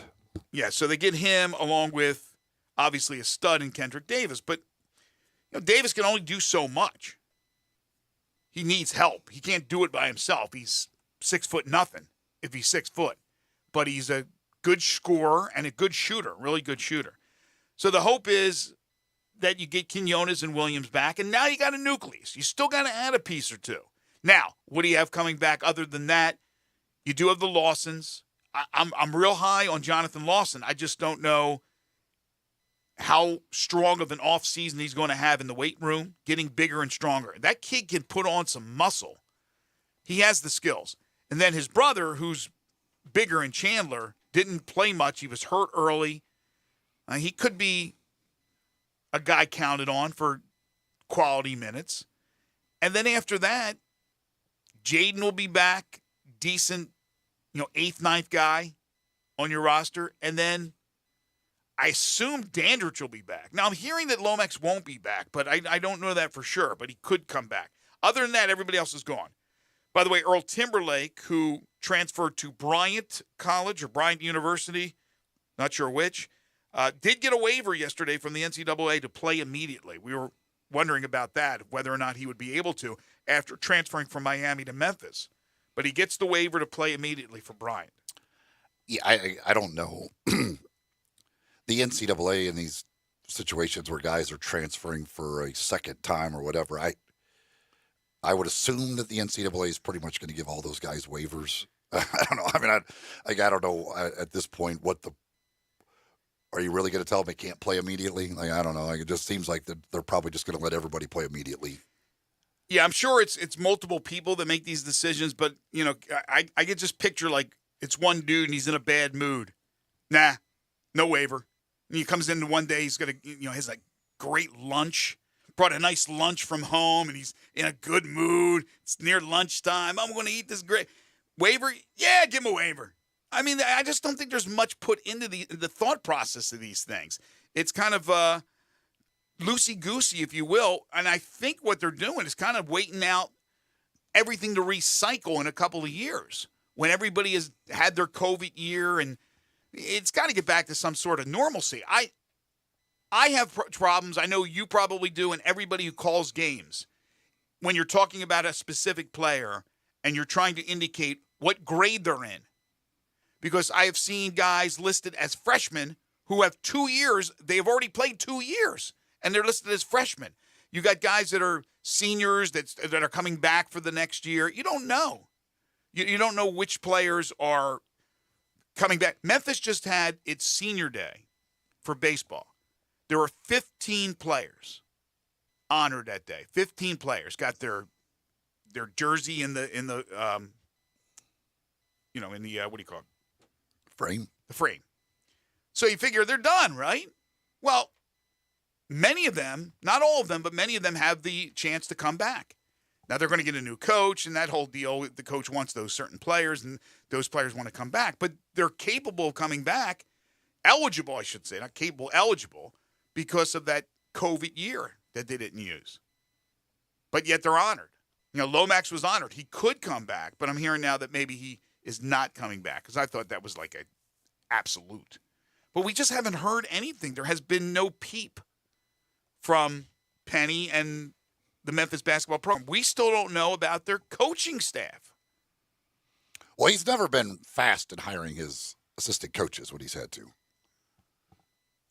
If Phil Steele did a basketball, I don't think he does, right? A basketball magazine, he just does the football one. It usually comes out pretty early. He would have, like, if he was doing basketball for Memphis, it would be incomplete. I would think that Penny will want to have his assistant coaches in place by the time, like, the summer AAU circuit, like the Peach Jams and stuff like that, start. It needs help out there, the recruiting trail. Right. And we saw, again, we've talked about this. We saw recently where Rashid was helping out workout players. Is he back on staff? Is Jermaine Johnson going to be elevated to one of the assistant coaches? He was, then he wasn't. Will he be now? Is Larry Brown returning or not? Larry Brown's contract ran out on April 30th is what we have heard. You know, maybe something happened and we haven't heard anything as far as a renewal. Maybe Larry's indicated he is coming back or is not coming back to Penny, but we don't know. Penny's not obligated to tell us. But it's very rare to have this silence as far as, and then you throw in Kendrick Davis, who on this show, when we had him on, said there would be a lot of news coming up in about 3 weeks on other players following suit to sign with Memphis. And 3 weeks have come and gone. And we have not heard a peep yet on any other players. We were hearing that Sharp was probably going to come to Memphis. He stays at Western Kentucky. We heard that Jeffries may be coming to Memphis, but I wasn't so sold on that one. But he obviously staying at Mississippi State. Well, then somebody texted and said they don't even have enough to play a game. Well, they have enough to play a game right now. They have enough they can actually play a game. But again, I mean, they're going to add more. It's just, I think they're probably waiting out some of these guys who are right now in the draft process is part of it. You don't want to go add a bunch of guys and then a couple of others that you think are better come available, and now you've used up all your scholarships. So, I think we'll get a lot more in these next couple of weeks around the country, not just with Memphis but others, but as some of these guys pull out of the draft and start looking for their new homes. Because a lot of these guys, again, I don't know how many are currently in the portal, but here's 800 something or whatever in the portal. So there's still a lot of guys that are trying to find homes. But right now you can't have a scrimmage. Right now you couldn't have a 5-on-5 intra-squad scrimmage. There's not 10 players. You have the two walk-ons from last year, unless there's a bunch of new walk-ons. You got the two guys I assume will be back, Jacobs and Glennon. And then you have the two Lawsons, 4. That's 4. You have, I assume, Jaden 5. I assume Malco 6. I'm not sure about Lomax. Kendrick Davis, that'd be 7. That's it. That's all they have. Did you say McCadden? And McCadden. 8. So you can go 4-on-4. Penny can play and Sheed can play. There you go. There's your 5-on-5. I would be really surprised if Rasheed Wallace was back on staff. Maybe I'm wrong. I don't know. That would surprise me. But didn't it just simply come down to he didn't get vaccinated? Right? I assume he's still here. He was roomies with Bonzi. Bonzi's going to be back as the Lemoyne Owen coach. Doesn't mean that Sheed has to stay, but Sheed was working out some players with Penny. Maybe it's just a matter of whether or not the university, and I'm not sure what the university regulations are now as far as having been immunized or not. Yeah, I certainly don't know as far as that's concerned. And maybe, maybe he will be back or wants to be back, but I don't know, and again, I guess it could have just been that he was whatever for completely against getting it, but it just, if you weren't willing to do it, I mean, it would seem to me as though you weren't that dedicated to being an assistant coach. So I don't know why you would want to come back, but maybe he does want to come back. Yeah, maybe he was, and just then it was halted because he didn't want to get vaccinated. And again, I don't condone that, but I'm just saying that maybe he was committed and wasn't allowed to continue. But on the surface, you look and you go, how much commitment was there? He didn't want to get the shot. Well, that's a whole nother, can of worms that I don't want to go down again. I don't want to open up again and talk about that. We've talked about that ad nauseum. But it's loosening up now where maybe the regulations and the mandates from the university have changed and would allow him to be able to jump back in as an assistant coach if that's the preference of Penny and the preference of Sheed. I assume he signed a one-year deal like Larry Brown did. And remember last year, the offseason, I forget when it was that Jalen Duren committed, but it was pretty late. And then Amani Bates was really late. It was in August or September, was it not? So the difference was, though, there was a lot of players that you knew were already in the fold. They had signed or were returning. So you already had a full roster. It was just adding to that roster. Now you don't even have a full roster. We do have a correct answer on the Humdinger's trivia question today. The question was, who holds the record for most points scored in a Game 7 in NBA history? You do not have to go back very far. Some folks went back pretty far, some of the names. You did not have to go back very far. You only have to go back a year. It happened last year when Kevin Durant for the Nets scored 48 points against the Milwaukee Bucks in a losing effort in a Game 7. That is the record for most points scored in a Game 7. Kevin Durant with 48 points. We do have our winner. We had a few folks who got it right. We'll be contacting the one who was first with the correct answer. If you do not get a response from us, then you were not first, even if you did get the answer correct. But Kevin Durant, 48 points last year was the correct answer. The one time you don't ask me, I finally got one right. By the way, if you're not easy to say you got it right, would nobody ask you? Well, I would not lie to you. I am honest. And by the way, if you're not first, you're last. So congratulations to our winner. Pinnacle Roofing and Restoration for all your roofing and home repair needs. Call Brandon McCullough at 901-438-5084 or go online to newroofmemphis.com. Another one of these locally owned and operated businesses that I talked about earlier. They offer financing with many different plans and options to choose from, including a 6, 12, or 18-month same as cash option. They'll work with your insurance company or out of pocket, whatever it takes to get that roof repaired or get that new roof. They do residential and commercial roofing, so business owners, property managers, along with homeowners. If you have a leak or any other roofing problem, call Brandon today. They'll come out and do a free roof inspection. They're licensed, bonded, and insured. They're a member of the Better Business Bureau. You get a 5-year labor warranty on the purchase of a new roof, and all their work is satisfaction guaranteed. Don't forget about the $100 referral fee for all new roofs. So, again, you know somebody, maybe yourself, right? Have somebody refer Pinnacle Roofing and Restoration. You tell Pinnacle about that. You end up getting a new roof. Pinnacle does the work, and you get $100 for that referral. It's that simple. An easy C-note by a referral of Pinnacle Roofing and Restoration. They do carpentry work, exterior painting. They can replace gutters, put up fencing, siding, rotten wood repair, install shingles. Whatever it is you can't do yourself, call the experts at Pinnacle Roofing and Restoration. Quality work at a very reasonable price. Pinnacle Roofing and Restoration. Call Brandon McCullough. Tell him you heard it here on Sports 56 Mornings. 901-438-5084 or online at newroofmemphis.com. When we come back, the conference finals are set. They begin tonight in Miami with the Eastern Conference, tomorrow in San Francisco with the Western Conference. We'll talk about both when we return. This is Sports 56 Mornings with Greg and Eli on Real Sports Talk, Sports 56 and 98.5 FM. Get your afternoon started with Peter Edmiston and Anthony Sang and Sports 56 Grind Time. Weekdays from 1 to 3 on Sports 56 and 98.5 FM. Hi, folks. Bob Burkham for Sunrise Buick GMC Truck. Lots of vehicles to choose from at Sunrise. Trucks, SUVs, certified late model used cars, and cars under $10,000. At Sunrise, we specialize in low monthly payments and secondary financing. Come on in, call, or go online to sunrisememphis.com. Schedule an appointment, select your vehicle, appraise your trade-in, arrange financing and delivery. We'll deliver right to your doorstep. All cars inspected and ready to go. Need service or body work? Bring it to Sunrise or go online to schedule an appointment. Sunrise, Covington Pike, Wolf Chase, and Collierville.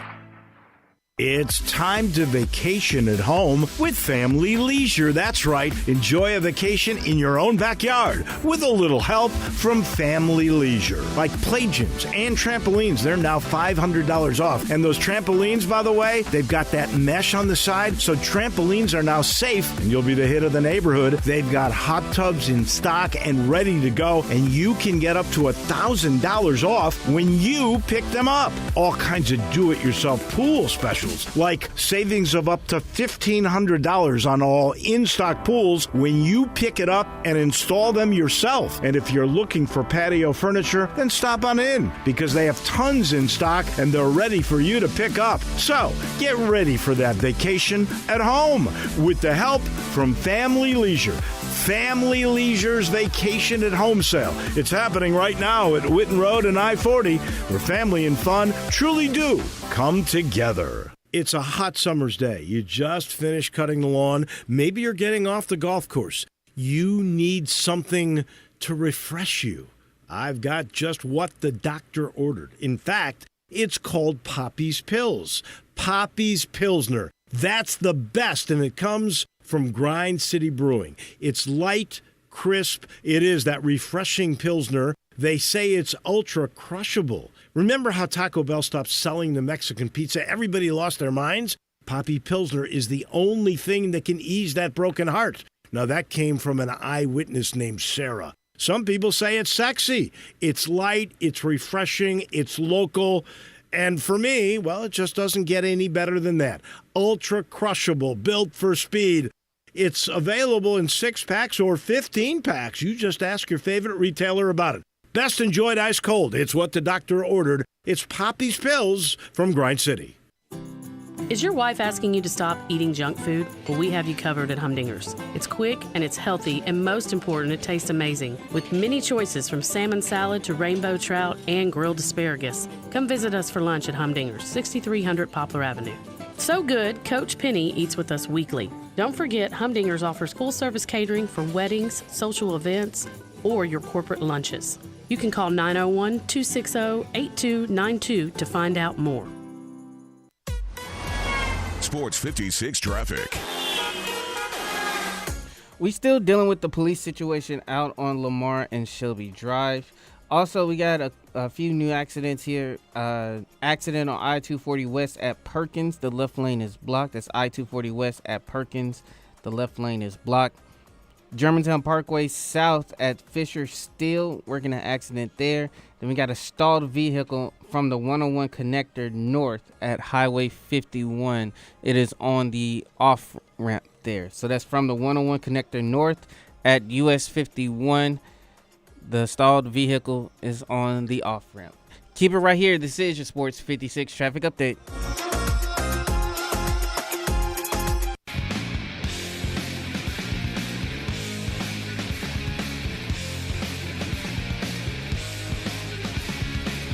Now back to Sports 56 Mornings on Sports 56 and 98.5 FM.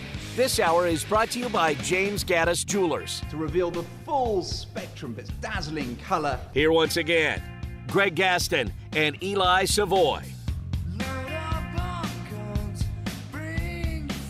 If you missed it earlier, we told you that tomorrow for 5 favorite things, the topic will be Eddie Murphy movies, your 5 favorite Eddie Murphy movies. Couple of things before we dive into the NBA. And by the way, the AutoZone listener lines are always open and available to you at 901-360-8255. You can call in or text in. We've talked a number of different topics, including the David Cobb list of the American Conference college football head coaching rankings, where he has Ryan Silverfield at number 7 of the 11 coaches. Does that seem right to Memphis Tiger football fans? We also had Connor O'Gara on the program, and we were talking about Georgia. They lost all that talent on defense to the NFL, but he says there's 3 guys right now on their defense that will be first-round picks next year in the 2023 draft. Well, there's also some news from Mark Schlabach involving another future Georgia Bulldog, cornerback Marcus Washington Jr., has reclassified, and he will skip his senior year of high school. He'll join the Bulldogs' incoming freshman class. He's the number 10 cornerback in the 2023 ESPN 300, so he'll be ready for 2022.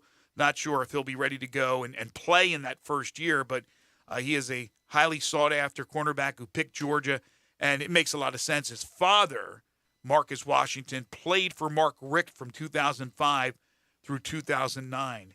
His nickname is Demenis, so it's Marcus Demenis Washington Jr. Got a text from somebody, of course, when we were talking about the Tigers. They said, why would Penny tell Tyler Harris he didn't have room for him? Well, that's only Tyler Harris's version, right? We don't know what Penny said to Tyler Harris. We only know what Tyler Harris said that Penny said to him. Correct? We only have I one don't side. think Tyler just made that up. Well, I mean, don't think Tyler just created it. Oh, you don't think things like that have ever happened in life? I'm not saying that Tyler did that, but it's, he could have misunderstood a little bit. Maybe it was not, he didn't have room for him. He just wanted to go in a different direction. That's two different ways of looking at the same thing. You're looked at and going, okay, look, yeah, we have room. We even have a scholarship, but we want to go in a different direction. Thank you for your services. So I'm not saying that that's exactly what happened because we don't know Penny's version. Well, I mean, is that not fair? When Tyler wanted to stay and was told to leave, that's pretty much saying we don't have room for you. Again, we only know what Tyler said. What he tweeted out. Nobody's come out and said that he was wrong in saying that. Because Penny doesn't have to do that. I don't think Tyler's just going to make that up. Penny doesn't have to do that. You think Tyler's just going to blatantly lie? I actually didn't want to stay, but I'm going to tell everybody I did. I don't know. That doesn't make sense. I'm just saying that's not fair to Penny Hardaway to just come out and say whatever Tyler said is exactly what was said. We don't know. Maybe it was. Well, I'll give the player the benefit of the doubt. He's not just going to blatantly lie about something when players and nobody said anything differently. Okay, all right, whatever. I usually like to listen to both sides. But the other side hasn't said anything. Why did if he was blatantly lying? Why wouldn't they come out and say that wasn't the truth? I don't have to accept the one side as gospel. That doesn't make sense to act like Tyler Harris would just create that. Oh, no, it's never happened in the world, in the history, that people have actually said something that they misunderstood, that was wrong, that they misconstrued, that they lied about. What is to be misunderstood if he wanted to stay and was told he couldn't? He said specifically why. There wasn't room for him, right? He said, that's what the texter said. He said it wasn't his decision to leave. Well, that's true. We know that. But didn't that texter just read what the texter just said? You said there wasn't room for him. That's what you just said. Yes. Okay, that's a whole different ballgame. What do you mean? Like if you're told to leave, that means we don't have room for you on our roster. Like you can't stay here. If I tell you to leave the room, that means I don't have room for you. You could be, hey, listen, there's no room for you. Get the hell out of here. Or there's, Tyler, listen, we're going in a different direction. We got scholarships that we're going to be offering to these guys. There's just not going to be a scholarship for you. There's not going to be room for you. I'm saying there's two different ways that could have been said, and we're just hearing it, reading about it, not even hearing it from Tyler. We're reading the words, and I'm just saying it could be a little bit misunderstood. That's all I'm saying. I mean, God forbid, that somebody could be a little bit misinterpreted. It could be. That's all I'm saying. I'm not saying it could be gospel. What Tyler said exactly could have been what was uttered. But the reason you think they actually wanted him to stay and he misunderstood? No, what I'm saying is that I'm sure it was handled with kid gloves, not the way it sounds. There's no room for you. I'm gone. You're out. I'm sure it was. Listen, we thank you. You were terrific for us last year. We were going to go in a different direction. I don't care how nice you say it. He was told to leave. That's the point I'm making. That the way it sounds was there's no room for you sounds abrupt. There's just no room for you on this team. What I'm saying is I don't care how nicely you say it. That's the message. Leave is, whether you say, hey, man, sorry, leave, or get the heck out of here, it's still the same message. Well, again, no room for you could be because of scholarships. Could be we don't even know. It seems like right now that there would be a scholarship available. But maybe, look, Penny, the one thing I'm not going to doubt with Penny, even though we've talked about today being the last 2, 3, 4 weeks silent, I am not going to doubt his ability to recruit. Now, it's a little tougher when you have this NIL that's flying over the heads of everybody with the University of Memphis and the basketball program. It makes it a lot harder to be able to nail down these kids. Now, you were able to do it with Kendrick. Well, a big reason, I'm sure, was NIL. I'm sure he's getting a healthy NIL deal. He's got a son. He talked about his 9-month-old, and he has to make sure that he's making a living for him while going to school, and the NIL gives you those possibilities. So I'm not sure if that will be the end-all, be-all for any of the other recruits, what they can get NIL-wise, or is it we have to go to the conference or we have to go to the NCAA tournament? And right now, you don't know because you don't know if there's going to be sanctions laid down. We know there's going to be some penalties, but will involve being banned from the NCAA tournament this upcoming season. And that wouldn't sit well with some of the recruits. That's the only reason I can think of why it has been delayed as long as it has. Keith says, why does it take so long for the NCAA to make final decisions on potential penalties? That's just the way. Dude, that's an age-old question that has not been answered. Operates. They do not. Now, I mean, part of it, again, for them to do investigations is not easy without subpoena power, other stuff like that. But like in this case, and there's also a lot of back and forth where they send you your notice, then you get to respond, and then they respond to your response, and all of this stuff. But like they just don't move very fast. It's I don't know if it's because they don't have enough people or what it is, but like the idea that some of these things are still going on is just it's ridiculous. But that's the way the NCAA has always been. Yeah, and that's the problem with it is that when decisions are made, it ends up affecting the people who were not involved whatsoever in what they're being penalized for.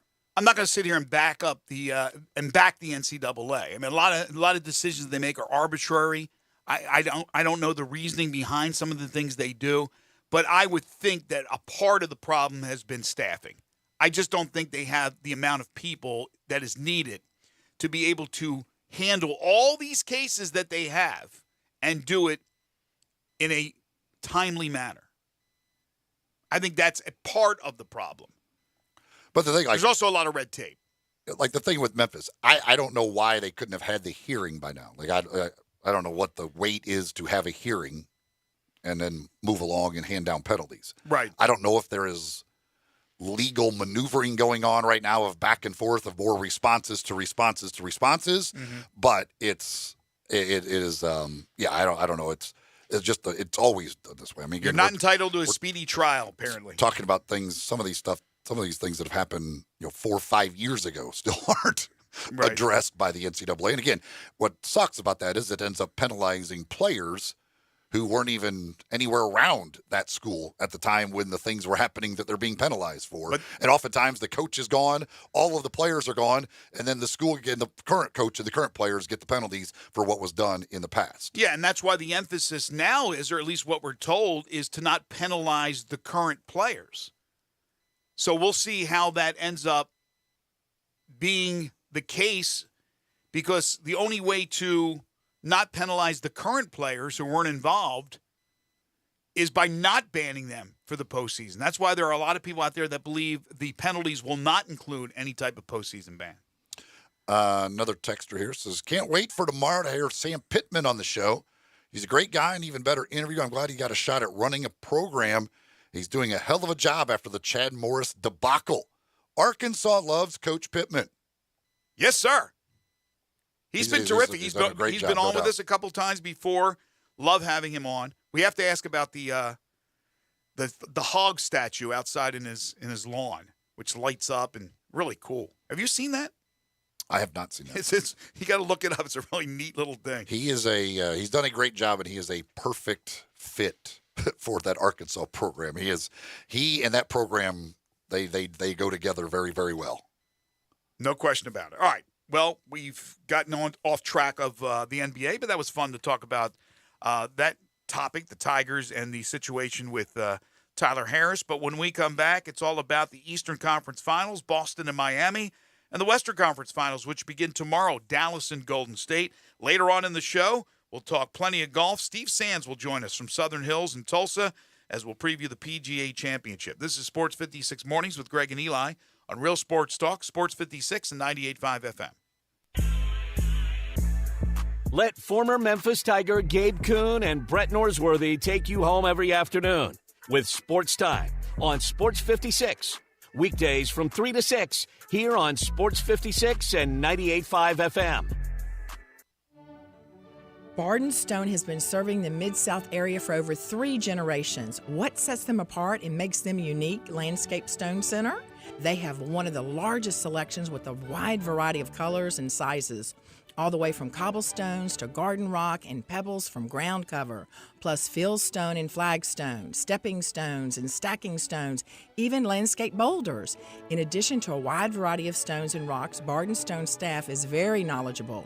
Whether you're a homeowner, contractor, or design professional, Barden Stone can answer any question pertaining to the use of stones from A to Z. Barden Stone, they know stone inside and out. Barden Stone, 1 mile south of Park at 1557 Cherry Road. Barden Stone, open for you Monday through Friday, 8 a.m. to 5 p.m. and Saturday, 8 a.m. to 12 noon. Call 901-683-8264 and visit Barden Stone. Nobody protects you from mayhem in Memphis like Allstate. I'm a speed bump.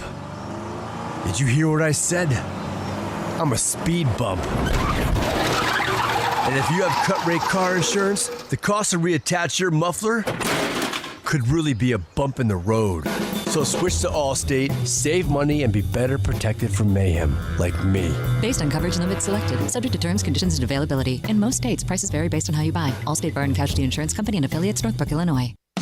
Brian Elders Roofing Solutions. If you have damage to your home and have your insurance carrier involved, you need a great contractor. You also need a team that has seen claims of all shapes and sizes, residential or commercial. After our inspection, we'll share our findings and give you our professional opinion. Some people say you get what you pay for. However, our opinion is free. Trust the name you can depend on, like the tens of thousands of families Brian and I have served over the past 20 years here in the Mid-South. Brian Elder Roofing. We'll measure your roof from outer space and share our team's experience for your property and claim. Repaired roofs, replacement roofs, big roofs, tiny roofs, insurance roofs, flat roofs, TPO roofs, asphalt roofs, tile roofs, slate roofs, metal roofs. If your roof needs some love, call me. 901-867-0303 for Brian Elder Roofing and Contracting.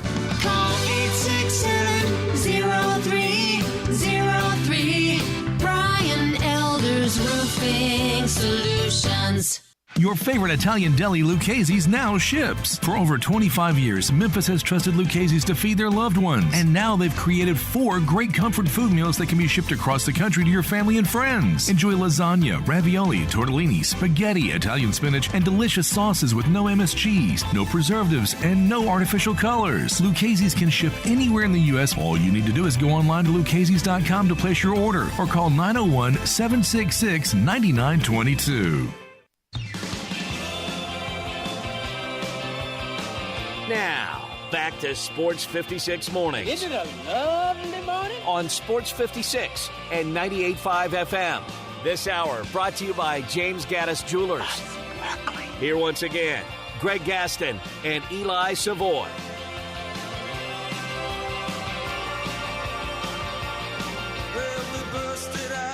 It'll be number 1 versus number 2 in the East as the Eastern Conference Finals begin tonight in Miami. Marcus Smart questionable for Game 1 with a sprained foot. That was news yesterday. I haven't heard anything more. Have you seen an updated injury report? Talking about the Defensive Player of the Year in Marcus Smart. I have not seen anything new as far as he is concerned. Who are the most important player in both for both Boston and Miami? Well, Miami is without question Jimmy Butler. Boston, probably Tatum. Boston, though, has proven that they can win even when Tatum has an average game. You know, the Al Horford game, which came out of nowhere seemingly. You know, Jaylen Brown can go off for big amounts of points to carry a team every once in a while. Of course, they get the good defense, great defense, in fact, at times from Smart and Horford, and they're a really good defensive team. But so is Miami. Miami's got some good defensive players. Bam Adebayo, strong, physical. Have we heard anything more on Lowry, who's not been close to 100% in the postseason? I think they said he's going to miss tonight, if I'm not mistaken. I believe they said he was out for tonight. I know you picked yesterday Boston, and I picked Miami. I think the home court will be a difference maker. I think if Smart misses the game tonight, I think Miami's going to win game one. But if they lose game one, then my pick's in jeopardy. I think right off the bat, Boston steals home court if they can win in Miami. Miami's a favorite tonight, small favorite, I think 1.5. But the Celtics are a bigger favorite in this series than I would have guessed. Celtics are a minus 175 favorite in the series. Miami at plus 145. I thought the Celtics would be the favorite, but I thought it would be a very smaller favorite than that. I thought it would kind of be almost a pick'em series. Why do you think? Look, I understand Boston's a really good team, and they were my pick kind of midway through the season, but now all of a sudden I'm thinking the Heat will win, and I predicted that yesterday. But why do you think they love Boston so much? Just because they're so well-rounded at both ends? Yeah, and they've just beaten – I mean, they just disposed of the Nets easily and then beat the defending champion Bucks. I mean, they've beaten two really good teams already. Teams that I think probably some people believe are better than Miami. Yeah, but the Bucks did not have Chris Middleton, and it showed. They did have a guy named Giannis who was fantastic. And it went 7. So that one went 7. Miami was, quicker depositing Philadelphia, or disposing of Philadelphia, I should say. But I just think Miami doesn't get – they're a little bit under the radar. That's what I'm trying to say. They're a little bit under the radar. They got guys that just – Jimmy Butler has always been under the radar. He is – when you rattle off the top 15 guys in the NBA, his name very rarely comes up, and maybe it should. And then Bam Adebayo is an all-star. Lowry, again, we don't know what his status will be for the rest of the series, but when he's playing and he's healthy, that's an all-star as well. They got shooters. We know they have shooters. Hero's the 6th man of the year. They got a lot of weapons. I think it's going to be a really fun series. Eric Spoelstra, the head coach of the Miami Heat, calls it a throwback series. Oh, there's no doubt about that. I mean, there will be a whole bunch of defense played in this series, and you don't often see that in the NBA as much anymore, although it's a little bit more in the postseason than regular season. But you're talking about two of the best defensive teams in the NBA, the Boston, the number 1 defensive team. And I'm not sure where Miami finished defensively, but certainly with Jimmy Butler and Bam Adebayo, they are one of the best defensive teams in the league. Do you think it's going to be one of those deals where first to 100 wins? If you get to 100, you're in good shape? When we're talking about scoring now, averaging probably what? Teams are probably averaging 115, somewhere in that neighborhood. By the way, Miami finished 5th in defensive rating. They were really good. No, I mean, we've seen a lot of games already in the playoffs where teams don't, or at least one of the teams doesn't get to 100. I think, this game will be played at a slow pace with a lot of defense. I think this will be very much, Miami is 28th in pace on the season, 5th in defense. Boston was 24th in pace and number 1 in defense. So it could be first to 100. Be a very slow-paced games with a lot of defense being played. Points will not be easy to come by in this series. Spoelstra said Pat, meaning Pat Riley's probably going to enjoy this one. He said, if both teams are really on top of their games, this should be a series where neither team is scoring 130 points. Both teams hang their hats on rock-solid team defense and making multiple efforts and being disciplined to schemes. So it'll be a lot of plays and things in the margins. Really, we were the 2 best teams in the East most of the season, and it's fitting that we're moving into the conference finals. So again, injuries and things of that nature, the health of the teams could be a factor, but I think this is going to be a fantastic series. Right now, I'd probably lay a bet that this goes 7, that this could be a down-to-the-wire best-of-7 series that goes the duration. Over in the West, that series begins tomorrow with Golden State getting home court advantage. How lucky they are. They finished with the 3rd-best record in the West. Dallas finished with the 4th and disposed of the Phoenix Suns. This is one of those that's hard to – the other one, you get 2 teams that are evenly matched, both really good defensive teams. This one's hard to call. It just is because you have a superstar with Luka Doncic and a bunch of supplementary players that all know their roles, and Brunson's turning into a mini star. And then you have Golden State with legends and some young players that have stepped up, certainly throughout the season, in a Jordan Poole and Wiggins. But the three-headed monster of Curry, Thompson, and Green leading the way. Warriors are a minus 220 favorite in that series. Mavericks at plus 185. The Warriors are still the favorites to win it all at plus 135, with Boston second at plus 180. Yeah, I mean, obviously when you got Luka and what they just did to Phoenix in Game 7, makes you believe they have a chance for sure. The Warriors are really good with home court advantage. They're going to be tough to beat. But if you can go into the Phoenix Suns, the team with the best record in the league, and just absolutely destroy them in a Game 7 on their home court, you certainly got a chance. Right. You just took the words out of my mouth. I was going to say they beat Phoenix, and I guarantee you they were a lot more of an underdog against the Suns than they are against the Warriors. I think they might win it. And it all depends, obviously, on what those auxiliary players can do. Doncic is going to get his, and Golden State's fine if Doncic gets his 35 and they limit Dinwiddie, Brunson, Dorian Finney-Smith, and those other guys. Kleber, all those guys are limited. None of them go off for 30. They're going to be in pretty good shape. It's crazy. I mean, the Dallas is at this point. I mean, Dallas coming into the playoffs, remember, because Luka was out, was a massive underdog to Utah in the first round. And now here they are in the Western Conference Finals after he got healthy and a chance to end up in the NBA Finals. Big Kahuna texts in, he says, can you parlay basketball series? Yes, you should be able to. And most of the sports books would allow you to. You could parlay if you wanted to take, say, the Celtics and Warriors or whatever, to two teams. Yes, you should be able to parlay those two picks together with the sports books. One final topic before we take our time out and get ready for hour number 3. Congratulations to former Memphis Tiger All-American catcher Hunter Goodman. He was named the California League Player of the Week.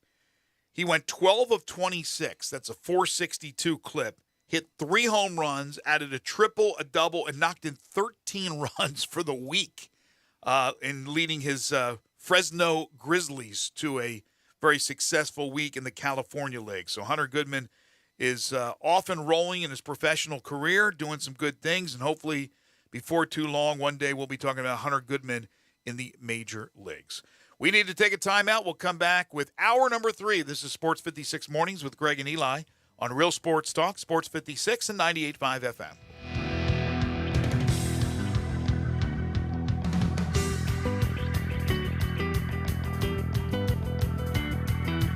Want to lose money in real estate? Try selling your own home. This is Sheldon Rosengarten with Marks Benstorff Realtors, also known as Mr. Three-Putt or the worst golfer in town. I've had numerous clients think they could sell their own home and eventually called me. To me, it's not a for sale by owner, it's a for sale by donor. When we went to the closing table and made more money than they ever thought they could make and not have to worry about letting unqualified strangers into their home, they couldn't have been happier to let someone else handle the transaction from start to finish. So if you want to watch someone play golf poorly, call me. And if you want to sell your home, remember to talk to 2 to 3 real estate brokers, but please include me. I have a highly successful strategic marketing program. And find out why people often say, when you want the job done, call Shell Dunn. That's Shell Dunn Rosengarten, 483-0546 or MemphisRelocate.com. That's 483-0546 or MemphisRelocate.com. Thank you. Hey, I got Jeff Allen live on the phone. Hey, what's going on over there at Gossett Kia, South Mount Moriah? Look, Randy, it's crazy over here, and that's because we'll do whatever it takes to put you in a new Kia today. Check this out. I've got a 2022 Kia Forte LXS, only $219 a month, and a 2022 Kia Soul LX, $240 a month. Both 36-month lease and $27.99 due at signing. And if you're looking for some SUV action, 2022 Kia Sorento LX, $315, 36-month lease, and $34.99 due at signing. And I know all All Gossett Kias are equipped with a 10-year, 100,000-mile powertrain limited warranty. That's right, Randy. So whether you live in Horn Lake, South Haven, Olive Branch, or Memphis, you'll be happy at Gossett Kia Mount Moriah. 2680 Mount Moriah or KiaMountMoriah.com. All 36-month leases, Forte NE 483,548, MSRP 21,435, sold, NHO 2976, MSRP 22,045, Sorrento NG 116657, MSRP 31,290, includes all rebates and incentives, must finance through Kia, excludes tax title and license with approved credit. See dealer for complete details. Offer valid through 6/2/22. Dealer stock only. Warranties. A limited powertrain warranty. See Kia.com or retailer for details. Like, I don't know. Can you just pick something and order? Yeah, but anyway, where are you at? You don't... It only takes 2 seconds of distracted driving to become a statistic. You can lose your driving privileges, your vehicle, face jail time, or even lose or take a life. Slow down, Memphis. The life you save may be your own. Brought to you by the Memphis Police Department, Traffic Operations. At Jason's Deli, when you're dining in or picking up curbside, you can expect wholesome food and no surprises, just delicious sandwiches, crisp salads, and quick quality meals made with the freshest ingredients and no artificial trans fats, MSG, high fructose corn syrup, or artificial colors and dyes. Around here, a lot of thought goes into what we put into our food and what we take out of it, because you're not just taking a bite, you're getting a taste of who we are. New items are constantly being created to expand our menu for all tastes and special diets with vegan and gluten-free options available. Convenience and on-time delivery you can count on. It's just a click away at jasonsdeli.com, so whether you need to feed 5 people or 5,000, the team at Jason's Deli, they have the credentials and the commitment to keep you satisfied. Freshness is nearby at Jason's Deli with locations at Ridgeway in the Park Place Center, Poplar and Highland, Germantown Road in Cordova, and on Goodman Road in Olive Branch. Jason's Deli. It's wholesome food and no surprises. We are Sports 56, WHBQ Memphis, and W253DF Memphis. Flynn Broadcasting Stations. Sports 56 traffic. We still working the police situation on Lamar at Shelby Drive. Also, we have we still working an accident on I-240 West at Perkins. The left lane is blocked. Then we got a new accident here on I-40 East at Sycamore View. That's I-40 East at Sycamore View. The left lane is blocked there. Keep it right here. This is your Sports 56 traffic update.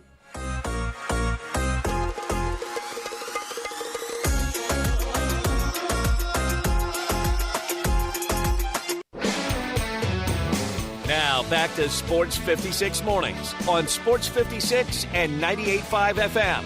This hour is brought to you by Acura of Memphis. Okay, this car look great wrapped around you, Here once again, Greg Gaston and Eli Savoy. The body's a temple, that's what we're told. Welcome back, everyone. 9 o'clock, straight up. Final hour for us today here on Sports 56 Mornings, the Tuesday, May 17th, 2022 edition. Greg Gaston, Eli Savoy, and Zach Boyd from the Family Leisure Studios, where family and fun come together. Their vacation and home sale continues at Family Leisure, 2120 Whitten Road. That's just north of I-40. Currently 72 degrees, on the way up to about 86, 87, 88, somewhere in that neighborhood. Mostly sunny right now. Few clouds later on in the day, but a very minimal chance of precipitation. We've been talking a lot about the NBA Conference Finals, which begin tonight in Miami with Boston and Miami in the East. The West begins tomorrow with Dallas and Golden State. We talked about Tigers basketball recruiting a little bit earlier. We discussed college football and the latest in the SEC with Connor O'Gara, who joined us at 7:25. And then at 9:25, in about 24 minutes, Steve Sands will join us from Tulsa and Southern Hills Country Club with the Golf Channel on NBC. Steve does such a great job. He's a good friend of ours. He will be on to break down everything that's going on.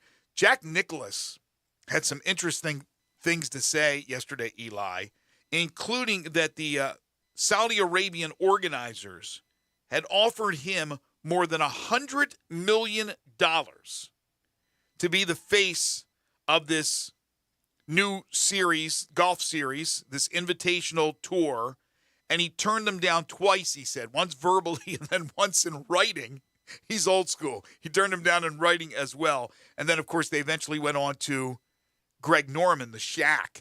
But could you imagine having that much money, and with Jack Nicklaus, it's probably also about pride and things of that matter. But $100 million. Maybe not wanting to be associated with them. Yeah, exactly. And that's why I was being nice. But $100 million and saying, it's okay. Keep your $100 million. It's just crazy that that's the type of money they're offering up just to have a guy be the face of it. Like, not a player, nothing. Just, hey, we just want you to be a ambassador for our thing. Here's $100 million. And I know, look, all the tour stops are not going to be just in Saudi Arabia. The first one's in London, for goodness sakes. But Jack would probably make, like, no appearances. Like, everything from home, like, doing five of them are in America. I mean, are there? There's five in the United States. I didn't know that. States. I didn't know that. Their final was in the United States. But Jack probably would stay at home, do it on Zoom. Hey, I'm the face. But he turned him down. $100 million. That's crazy. With that $100 million, that would actually, then you could afford to buy some concessions at the PGA Championship this week. $18 for a beer. For a Michelob Ultra, $18. If you want to get a Stella, if you want to upgrade, it's $19. I hope it's the giant beer, like the big 40-ounce can. It's the 24 ounce or whatever, 22, 24 So it's like ounce two one. beers in So one. it's like the ones they sell at FedEx Forum. I thought it was gonna be doing like the ones in those buckets where you get a straw each. No. You know? It's like the ones FedEx Forum. I think is what is FedEx Forum? It's $10 or $11. I was just there for the Who concert. It's I think it's 10 for the regular. They're like the Michelob Ultra. No, Michelob Ultra I think was 11 and was 10 for Bud Light. Because I can't. I don't. Something like that. I never look with $10 or $11. Since you can't use cash anymore. I don't know. I just give them the card. They ring it up. I literally don't even pay attention to what they're charging me. They could charge me $35 and I wouldn't even notice it. I don't know. They're always like, "Do you want a receipt?" No, I don't need to see a receipt. I don't know. Just charge me whatever you want to charge me. But this is weird because the players have been vocal about it. The players have gone to social media complaining about it. Like, that's ridiculous to treat your fans like $18 for a beer, and you'd pay it. Well, yes. I know. That's why I'm saying it's ridiculous. But you know what? Don't drink a beer. Well, that's stupid. How much water costs?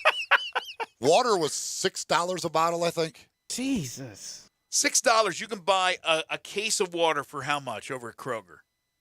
Like $3. Yeah. That's $4. nuts. I'm bringing a cooler, man. Like, y'all come get you some water. I get my Diet Cokes over there. They're like 4 for $12, 4 6-packs for $12, 4 for $13. And, the machines are $2.50, $3. When you're in a hotel, you get one of those. But this is $18 for a beer. $16 for a salad, they said. Probably a salad that has, like, lettuce, 1 tomato, 1 cucumber, and a piece of onion. Like, I understand sporting events, stuff like that. You're going to pay high-priced stuff. Like, that's at FedEx Forum, I get it. Like, I'd rather not have to pay that much for a beer, but it is what it is. I get it. $18 for a beer is just stupid. I mean, that doesn't even make sense. You better off getting the keg at that point. But that's the problem is that they know they can hike it. They know they can hike it because they got a lot of Savoys running around out there that want a beer and more than one beer. Now, I know this is not $18, but look at the movie theaters. Where do they make the bulk of their money? They make it on concessions, not on the tickets that are sold. That popcorn costs nothing. The popcorn, to get the big barrel of popcorn for your family is what? It's over $10, right? I don't go to the theater. Well, my favorite thing about the theater growing up and even into my adulthood was to get the one I allow myself to just go crazy with that. I know it's not good for you. That buttered popcorn at the movie theater. I know there are people, and I should be one of them, that go to the theater, go inside. I guess you got to just tell the dude, hey, listen, is it okay if I just go and buy some popcorn and leave? And they let you. When I was young, they wouldn't let you do that. Well, Malco, you can buy their popcorn in the stores. Well, now you can, but it's not the same. It is not. In fact, I bought. Did I end up purchasing that the other day? I think I bought the bag. I might have put it back. But anyway, my favorite thing is the buttered popcorn at the movie. And I know that the butter is so bad for you. But my wife gets so mad. I put globs of that stuff on it. I just love the buttered popcorn at the movie theater. That is my one weakness, but it is not the same as getting a bag of popcorn. The Malco popcorn's okay. It's not the same with just having that fresh butter coming out of the thing. You put it in your popcorn in your barrel and you go and watch the movie. The movie's secondary to me. It's the butter. But people go in and actually buy a thing of popcorn, put the butter on it, leave, and go home. So Michelob Ultra $18, Stella's $19, wine is $13. I assume that's a little tiny small cup. glass. Yeah.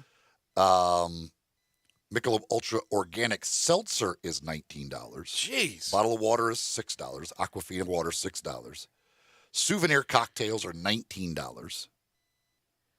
So compared regular to regular a beer, cocktail is $15. But compared to a beer, that's actually a decent deal. It's not good, but compared to a beer, although it is a double beer, it is a 24-ouncer, right? It's 25-ounce can of beer. So it's $9 per 12 ounces of Ultra, per 12.5 ounces of Ultra. So basically $9 for a regular can of beer. We need to get Joe Tomac on the phone and see what they're going to be charging this year at the FedEx St. Jude Championship. Gatorade is $7. Caesar salad $16. Hot dog $8. Cheeseburger $14. Cheeseburger's $14. Small bag of chips $3. So they went Caesar salad. Okay. It's certainly not Master's prices, is it? So if you go get yourself a cheeseburger, okay, bag of chips, and a beer, $35. And you know how much food you can get at the Masters for $35? You could feed a family of 12 for $35. I mean, it's crazy. That is nuts. So and where is it? This is in Tulsa? Southern Hills Country Club. They got to make their money somehow. Steve Sands is going to join us here. And we'll talk to Steve about that as well as many topics. I mean, I don't have a problem. $12, whatever, at the Forum. And you're talking $18 is just a ridiculous price for a can of beer. And I mean, you got one selection. It's Michelob Ultra. Okay. I mean, goodness gracious. Or, I mean, I guess you got Stella. You want to pay the extra $1. Stella! At that point, you might as well pay the extra $1 for the Stella. What's there between 18 and 19? Get the better beer for the one extra $1 when you're talking 18 versus 19. Can you boycott out front of Southern Hills? You got your it's 95 degrees out there. You got your signs boycotting the beer. I mean, Eli, I'm telling you, you go $35 for beer. Eli's paying for it. But if you he's paying. But if you boycott outside the golf course, you still got to spend some money just to get something to drink unless you bring it with you. Yeah, can you imagine I'm boycotting the price of the beer? Yeah. Then you bring your cooler. Hey, can I get one of those beers? Right. Yeah, you bring your cooler. Hey, exactly. The other Friday afternoon down at Barbecue Fest, when the weather came in, they sent everybody into the Liberty Bowl, into the concourse of the Liberty Bowl. That's what they did for the Music Fest one night. And some people were smart enough to like bring a cooler in there with them. They could have sold beer in that concourse area right there. The 12-ounce can, they could have gotten $18 a can if they wanted to. There were people willing to pay whatever at that moment to try. Because we were in there for like an hour.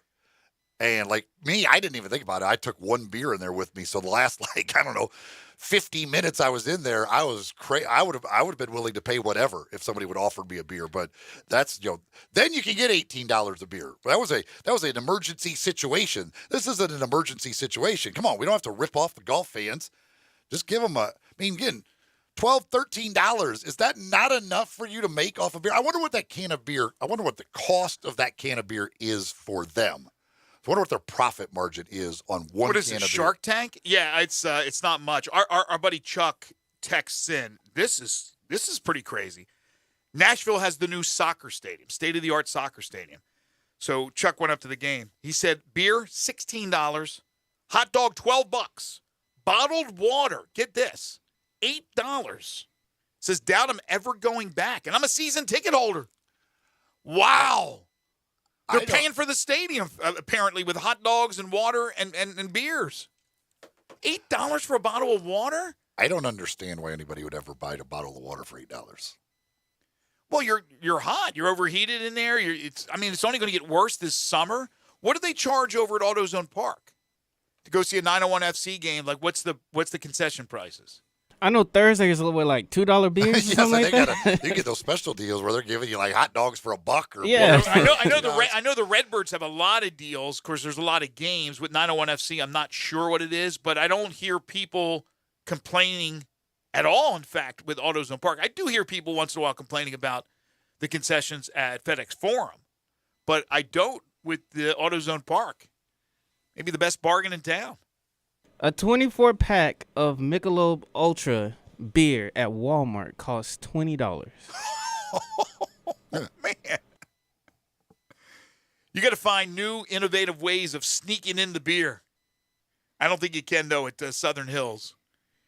Oh, you can find a way. You going to wear a heavy jacket? It's only 90 degrees. If you have to walk long through pants. a metal detector, it's gonna Yeah. the That's aluminum not cans ideal. Exactly. don't work very well. At $18. I get it. It's a 25-ounce beer, so you're technically getting two, but that doesn't make sense to be charging $18 for a beer there. But hey, yeah, they'll still sell a bunch Because some people don't care.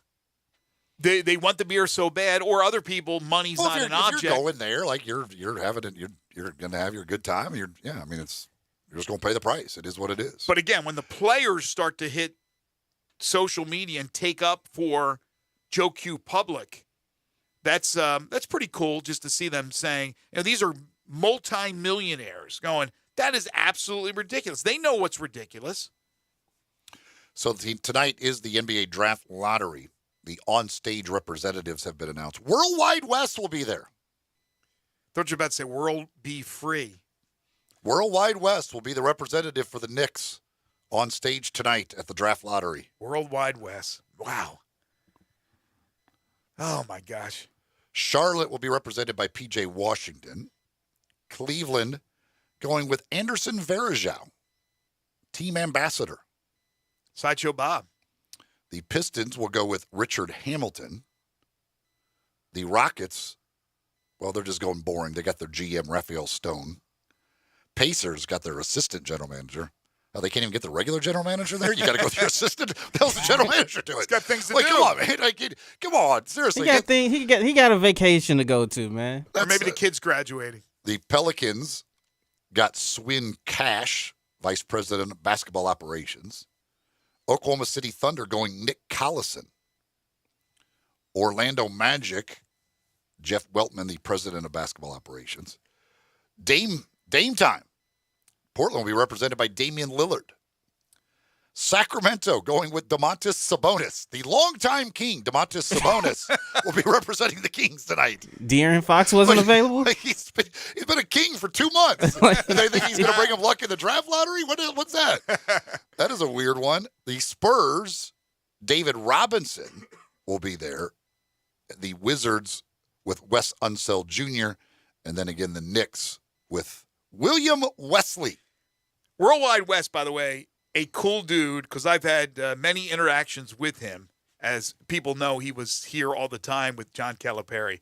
Just a nice guy. Just a cool dude. I got nothing bad to say about that guy. He's beloved. I think it would be cool, though, if the draft lottery, the teams in the draft lottery each year went outside the box for their representative and had like a movie star or a musician or somebody of that ilk or even a different sport. I can imagine, like, representing the Cleveland Cavaliers, frontman Axl Rose. Like, what? What's he doing here? I think it'd be kind of cool to have different people. Tom Hanks representing the New Orleans Pelicans. I'm kind of surprised the Grizzlies don't have a representative for this draft lottery. Well, what's funny is that standing by in the green room. New Orleans does, and again, it's a minute chance, but theoretically, there's a chance that New Orleans doesn't get the pick. Right? New Orleans could have a person up there, and they go, "Yeah, y'all, sorry, y'all didn't get a pick. We need to get. Hey, Swin Cash, you need to get out of here. Zach Kleiman, come back and take your seat, because literally, it would be crazy if that happened. But yes, New Orleans, she'd be sitting there and be like, "Yeah, New Orleans, we got nothing for you. Sorry, get out." Has that ever happened? I'm sure it has. There's very hard. I mean, it's not often that you're going to get a trade that a pick can go one of two ways based on crazy odds. I mean, they have New Orleans there. I was wondering if maybe because it's two possibilities, they would just have the Lakers, a Lakers representative there. Like, this is technically your pick. Like, we'll decide later where it goes. But they're just going with the odds of it's in all likelihood going to New Orleans. So New Orleans, you guys have a representative. So it did. So I think it recently did happen. I think it was with the Kings, the 76ers, and I want to say the Celtics. Like, they all, like, swapped some picks, or I think the 76ers went up to go get Markelle Fultz, and so they had, like, traded away their future first. And I think Embiid was just up there just, like, looking at everybody like, yeah, there's no point. So they didn't get anything? No, not that I know of. I could see something where like, it's top three protected, like it's so then your pick ends up not being in the top three and you don't get a pick, but like, not the pick, like going to a completely different team. Like that isn't even there. Like that's like, oh, okay. Hey, we got the Grizzlies on Zoom right now. Hey, can somebody get a Grizzlies representative up real quick? Swin Cash, get the hell out of here. You guys didn't get this. Yeah, Elliot Perry's not going to go there. Is he just hanging around just in case? I mean, I would. EP one would assume, but, you know. Yeah, can you imagine that, Swin? You have to vacate your seat right now. Because, I mean, obviously. I'm not going anywhere. They know the results of the lottery before we see where they do the show on TV. So if it comes up tonight and Swin Cash isn't up there, that's a good sign for the Grizzlies. If there's just an empty seat with no New Orleans logo anywhere, now we know things have happened well. Like the Grizzlies have hit the jackpot here, and the crazy of all crazies has happened. Could you imagine that? They're like, this is the seat formerly occupied by Swin Cash, but she went ahead and left because she was no longer needed here. We'll tell you more about that in just a moment. So let's start announcing these picks. Accepting the pick for Swin Cash, Elliot Perry. Like, I mean, they have to have the Grizzlies card ready to go in case it falls there, but they don't have a person there. That would be the craziest of crazy things. And we've seen some crazy things with the lottery. And again, the Grizzlies have a 0.4% chance of getting, according to the mathematicians. That's not I'm just reading the mathematical stuff. A 0.4% chance that Lakers pick would fall down to number 11. There's technically, I guess their overall odds would be just slightly better than that because there's also there's just slightly more than 0.0% chance that they could fall all the way down to number 12. So you got the 0.4 for number 11, and they don't. It's not 0.1. It's less than 0.1, but more than 0.0% chance that it could be the 12th pick. Too much math. My head's hurting. So it's like a 0.05% chance that they could pick 12th. Wow, it's crazy. I like my odds, man. Yeah, the odds are great. Hey, there's a chance. There is always a chance. Go yard all May long with $5 Dinger Tuesdays on FanDuel Sportsbook. This season, all customers will get $5 for every home run hit by both teams when you place a $25 to hit a home run wager on Tuesday Major League Baseball games. And the best part about Dinger Tuesdays is even if your bet loses, FanDuel will pay you $5 for every home run. So I like the Yankees at the Orioles. I think it could be an onslaught of dingers in that game from the Yankees. I got Giancarlo Stanton to hit a home run in that game. That is my pick for the Dinger Tuesday. And then I also, since I promised it yesterday, have a parlay for the NBA playoffs tonight, Boston and Miami. I got Miami to win game 1 on the money line. Jason Tatum to score 25 for Boston. Max Strus with 3 triples for the Miami Heat. So what are you waiting for? Pick your home run hitter. I just did, and Giancarlo Stanton, and turn big swings into big wins. There's no better place to bet America's pastime than on America's #1 sportsbook. Head over to your FanDuel account or download the FanDuel Sportsbook app. Sign up with promo code GASMAN.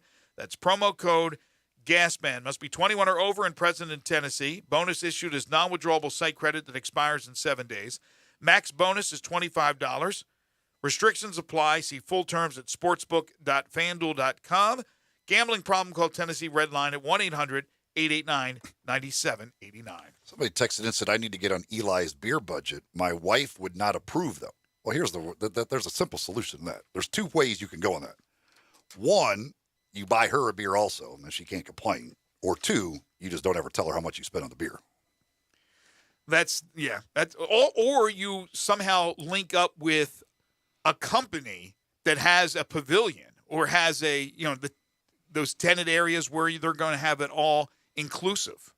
And then you drink as many of those $18 Mick Ultras as you want because you're not paying for any single thing. The company's paying for it. Oh, that's the best way to do it. That's the best way. Hospitality is always the best at golf tournaments. There's no doubt about that. Speaking of golf tournaments, he's there in Tulsa, Oklahoma. Our buddy Steve Sands from the Golf Channel on NBC. He joins us from Southern Hills when we return. This is Sports 56 Mornings with Greg and Eli on Real Sports Talk, Sports 56 and 98.5 FM. Add a little fun to your lunch break. Join Johnny Radio for Sports 56 Happy Hour from 11 to 1 every weekday on Sports 56 and 98.5 FM. I'm Gary York. I'm the service director at Lexus in Memphis. Our service department wants to be more than just a place where you get your oil changed. We do glass repair, windshield replacement, recalibration of your camera and sonar systems, even wheel repair, tire replacement, all the things you would expect from a luxury automotive dealer. Please check out our website. You can schedule your appointment, check out our specials, hours of operation, or if you'd like to do it in person, please reach out to one of our associates at 901-271-5199. In the alley since 1948, Mr. Charlie Virgo's world-famous Rendezvous. John, you and your family continue the great work at the Rendezvous. Next year will be the 75th birthday party. Let's start the party now. Brett, there are so many visitors in town to watch the emerging Grizzlies and to see our great sights and sounds in Memphis. I see them all the time at the restaurant. I want them to know Memphis is a great foodie town. There are so many family-owned, locally-owned great restaurants that have stood the test of time. I won't mention all because the list is too long and I don't want to leave anybody out, but I will mention Jim's Place Grill because my cousins own it. It's a great restaurant and they've stood the test of time, and they are this year celebrating their 100th anniversary. And of course, any visitor that comes to Memphis needs to eat barbecue. And I've said this before, there's great barbecue all over Memphis. I know because I eat it. But if you just have one night to eat barbecue in Memphis, it should be the Rendezvous. It's such a special place with a special staff. And by the way, next year we will be celebrating our 75th anniversary. The world-famous Rendezvous, serving Memphis in the Mid-South and with the shipping serving the world. Simple, smooth, and every sip as easy as the last. Tito's handmade vodka tastes just as good with tap water as it does with your favorite mixer. Back in the day, Tito distilled, hand bottled, taste tested, sent to a few friends, then taste tested again to give you the finest juice around. No frills, no flavors, no fancy labels, just the good stuff. Just Tito's. For recipes, videos, and more, visit Tito'sVodka.com. Distilled and bottled in Austin, Texas, 40% alcohol by volume, namely 80 proof, crafted to be savored responsibly. It's time to vacation at home with Family Leisure. That's right. Enjoy a vacation in your own backyard with a little help from Family Leisure. Like play gyms and trampolines, they're now $500 off. And those trampolines, by the way, they've got that mesh on the side, so trampolines are now safe, and you'll be the hit of the neighborhood. They've got hot tubs in stock and ready to go, and you can get up to $1,000 off when you pick them up. All kinds of do-it-yourself pool specials, like savings of up to $1,500 on all in-stock pools when you pick it up and install them yourself. And if you're looking for patio furniture, then stop on in, because they have tons in stock and they're ready for you to pick up. So get ready for that vacation at home with the help from Family Leisure. Family Leisure's Vacation at Home sale. It's happening right now at Witten Road and I-40, where family and fun truly do come together.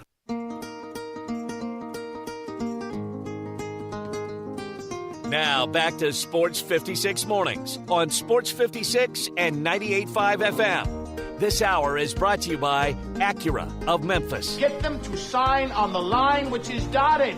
Here once again, Greg Gaston and Eli Savoy. Gonna put the world away for a minute. Pretend I don't live. Welcome back, everybody. Sunshine, gonna wash my blues. 9:26 the time. Starting to heat up, 75 on the way up to about 88 degrees today here in Memphis, but the sun is shining. A little bit of clouds later today. Greg Gaston, Eli Savoy, Zach Boyd with you. Again, tomorrow on the program, Sam Pittman will join us, the head football coach of the University of Arkansas Razorbacks. We'll talk Grizzlies with DeMichael Cole from the Commercial Appeal. And 5 favorite things, your 5 favorite Eddie Murphy movies. But without further ado, our good friend, Steve Sands from the Golf Channel on NBC joins us as we get set for the PGA Championship from Southern Hills, which begins on Thursday. Steve Sands, a guy who does not mind spending $18 for a Mick Ultra. Hey, Steve. I don't mind spending $18 on a beer. What are you going to do? By the way, you're like Savoy. No offense to the dulcet tones of you and my man Eli, but I could listen to Zach Brown all day. So you guys could just step aside. That'd be great. I'm going to see him at Wrigley Field in July. Oh, wow, really? Playing Wrigley I've never been to a concert at Wrigley, so I'm going to go see Zach Wow, Brown band at Wrigley. That's going to be. I'm so looking forward to that. I did not picture you as a Zach Brown band fan, Steve. I saw them play. You know that celebrity event we do in Tahoe every year on NBC? Yeah. There's always a concert that week, a big concert, and they played. And to be fair, I'd never heard of them when they played, and I was like, "Man, this music is awesome." And I downloaded a couple of their songs onto the old phone to have it on the playlist. I love them, man. They sound great. I'm a massive fan. Wrigley Field, that'll be special. I've seen them here in Memphis, and now I'm going to go see them at Wrigley. Yeah, it's going to be. Then I'm going to stick around and see the Cubs and the Orioles a couple of nights later. Orioles! I'm more excited about the Zach Brown band. Got to be honest. Yeah, I was gonna say, Steve knows all about the Orioles before the Nats were ever in Washington. What other? By the way, you know what's funny, Eli, about the Orioles playing the Cubs in Wrigley, and you're not being excited about them because you'd rather just see the Zach Brown band play. If I would have gotten that job in Salisbury, Maryland, if I would have just gotten a call back, even there wasn't email back then, just a phone call, it would have been fun to cover the Orioles at WNDT all those years ago in Salisbury, but you couldn't even get a call back. So that was the end of the Orioles run for me professionally. See, if we had cell phones, there would have been no problem. But they charge, that's a long distance phone call to call Steve Sands. Call collect, man. Call collect. When I was in college, I used to call collect on Sunday night to my parents, and then they would call me back direct because it was a lot less expensive. We had two payphones in our fraternity. I mean, how weird was that? We had payphones. We used to use calling cards when I was in college. My mom and dad had a calling card. These kids today have it so easy. So, Steve, it's all coming. Now it's all coming together for me, Eli. No wonder I couldn't get a call back. Greg's a frat boy. You knew that, didn't you? Jeez. We'll get into some of the other stuff. All right, we got a text message here. Purdue factory. Jeez, no, I didn't. We got a text message here from JJ. I want to know if you know of this history, I guess, at Southern Hills. Says he went to the 1977 Open at Southern Hills. It was so hot the bent grass greens had to be watered after each group went through. Crazy thing is someone called up late in the final round and threatened to kill Hubert Green. There were cops everywhere. Hubert finished and won without incident. What? And they told him, by the way. They told him that his life was threatened? Yeah. They thought that at the time, I don't know if they would do that now in 2022. I think they would. I think they follow the exact same protocol. But back then, they said something to Hubert because they thought it would not be fair to him to not know. And he was glad to know. And you talk about bucking up and concentrating. He went on and won that day. There were agents everywhere on the grounds.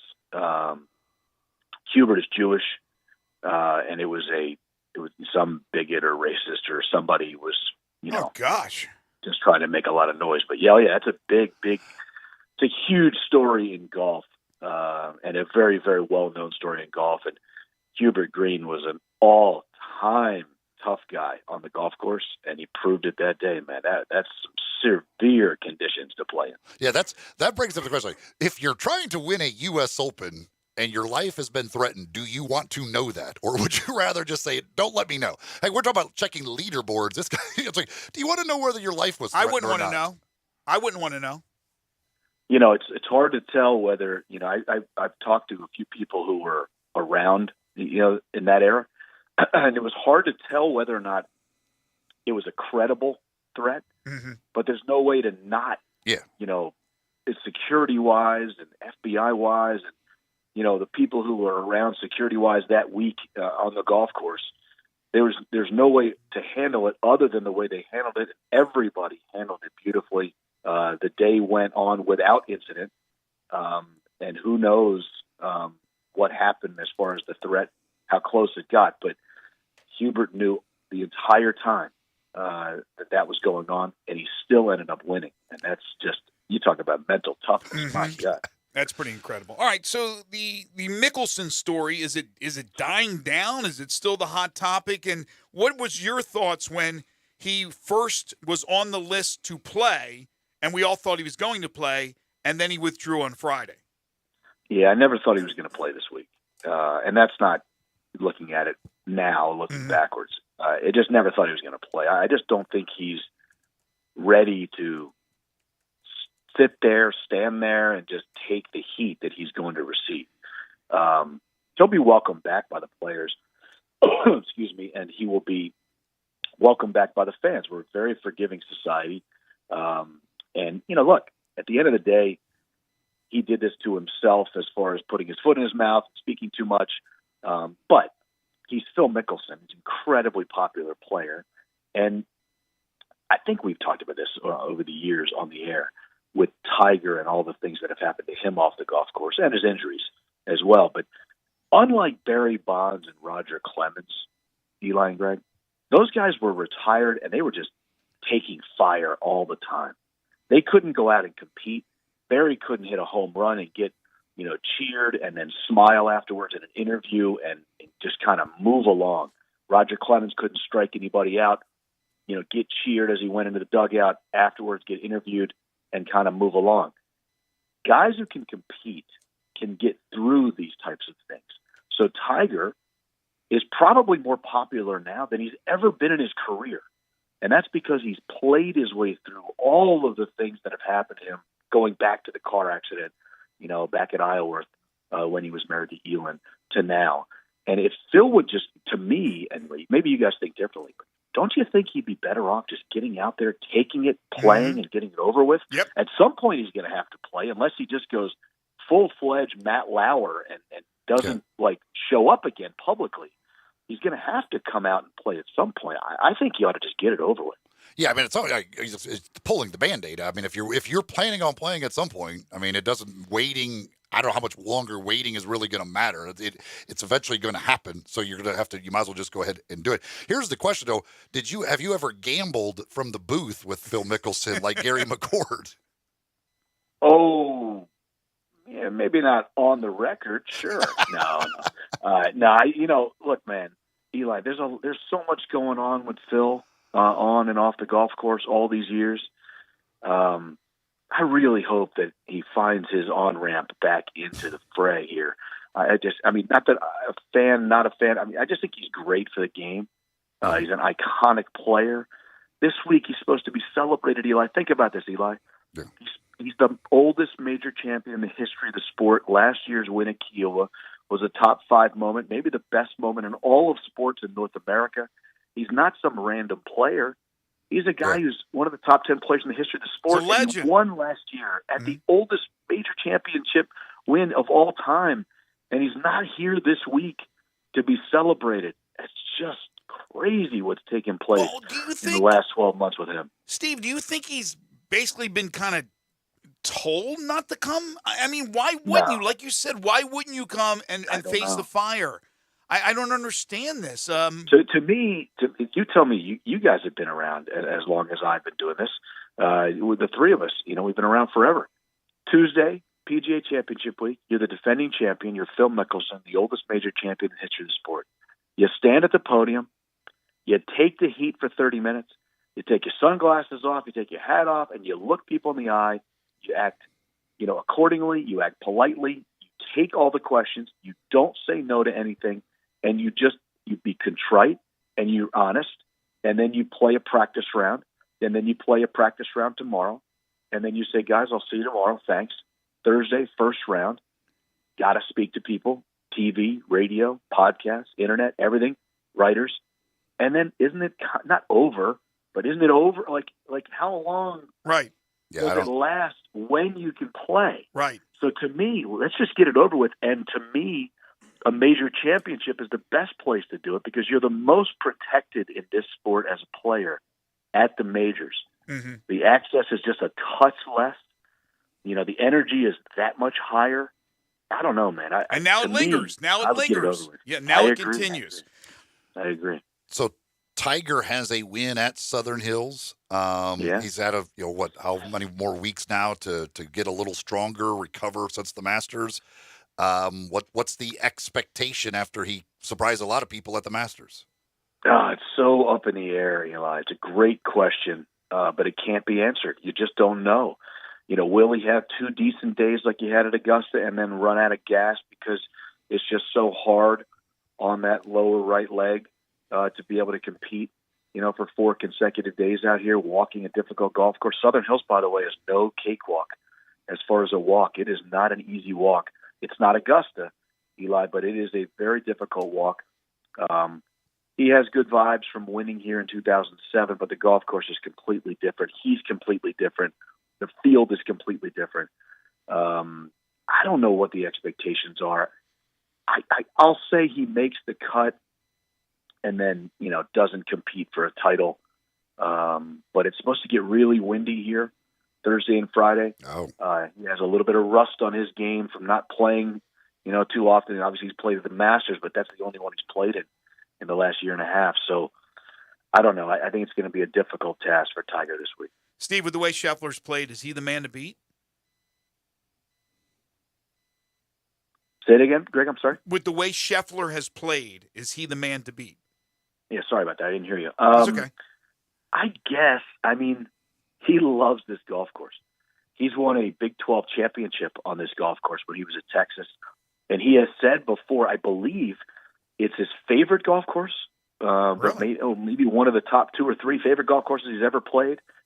He's familiar with it.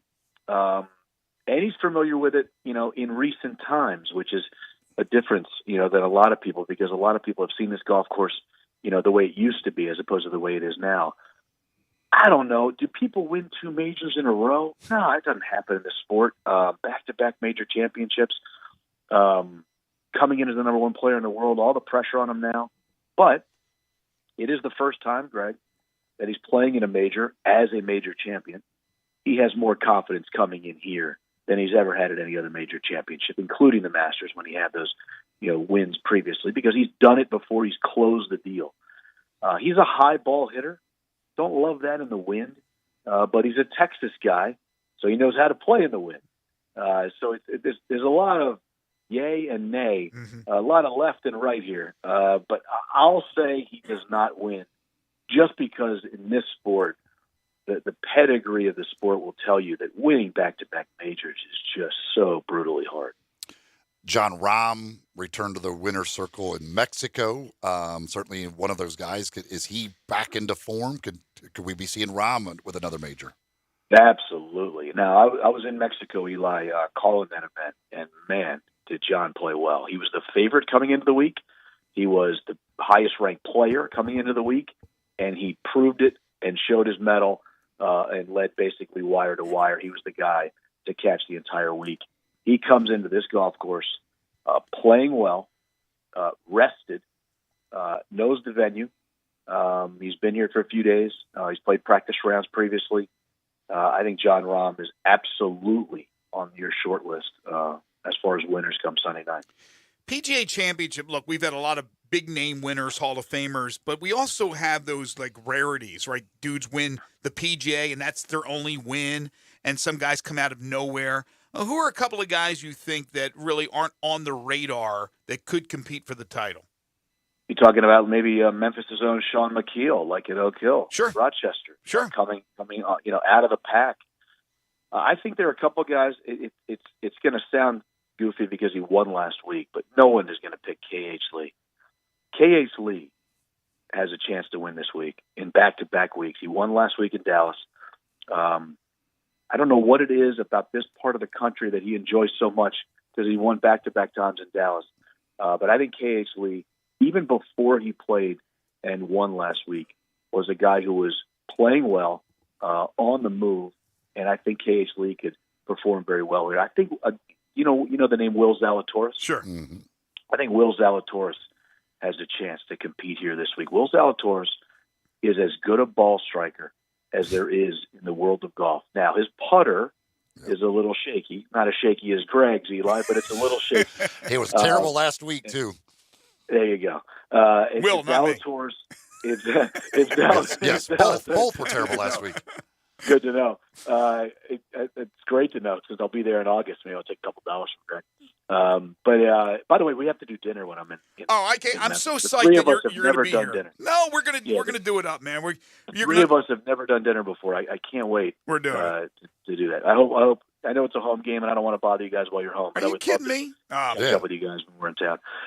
I think Will Zalatoris, guys, has a chance to perform well here because of the forecast. Now, his game is great, and his game is obviously proven to be strong.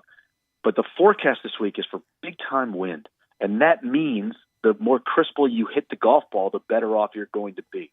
If the putter cooperates, and that's a big if with Will Zalatoris, but if the putter cooperates, look out for Zalatoris to be on the first page of that leaderboard come the weekend. Yeah, I bet on him last week, and his putter was terrible, and he missed the cut. His putter is real shaky. The only thing I worry about him in high winds is he might blow away. I mean, the guy weighs like 85 pounds.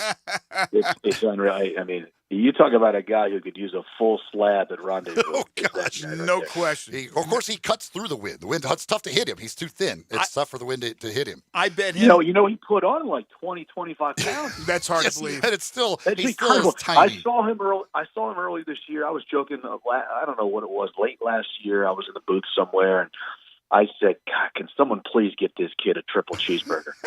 and I guess he saw it on the replay. He looked at me and goes, "Hey, man, I've gained 20 pounds. I'm trying." You can have 15 of mine, pal. No, he put on 20 pounds and ended up on me somehow. I don't know how that happened. It's amazing. All right. Out of the group of like the Rorys, Dustin, Spieth, that group, guys who have won majors but haven't won them here recently necessarily, right. Who do you like? Who do you think could contend? Well, Spieth has gone 1-2 in his last two starts.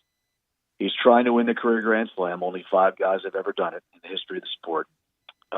He knows, just like his Texas brother, Scotty Scheffler, the Longhorns played some golf here when Jordan was in college, and Jordan knows this golf course a little bit better than most, and he comes in playing very well. It was weird last week. He finished second, but he didn't putt well. And Jordan's a great, great putter. Mm-hmm. He didn't putt great at Hilton Head. He hit the ball well, and he ended up winning in his last start before last week. So of those guys, Eli, I would say Jordan Spieth has the best chance. I feel like the career Grand Slam is such a suffocating thing that I don't love Jordan this week, but I do like him, and I do expect him to play well. All right, last thing. What is this signature of Southern Hills? I'm not real familiar. I know of the course, but I'm not real familiar with the course. What is it that we should be looking for? This is the 8th PGA Championship at Southern Hills, more than any other golf course in the United States. It has a long, storied history, as you said. Hubert Davis from Carolina. Jeez, what am I talking about? Hubert Green. I can't stand Carolina. What am I talking about? Hubert Green, winning a U.S. Open. There's a long, storied history here. Mm-hmm. But this week, Greg, completely different than what anybody has ever seen before in a major championship at Southern Hills. The golf course is completely different. Gil Hanse has changed it quite a bit.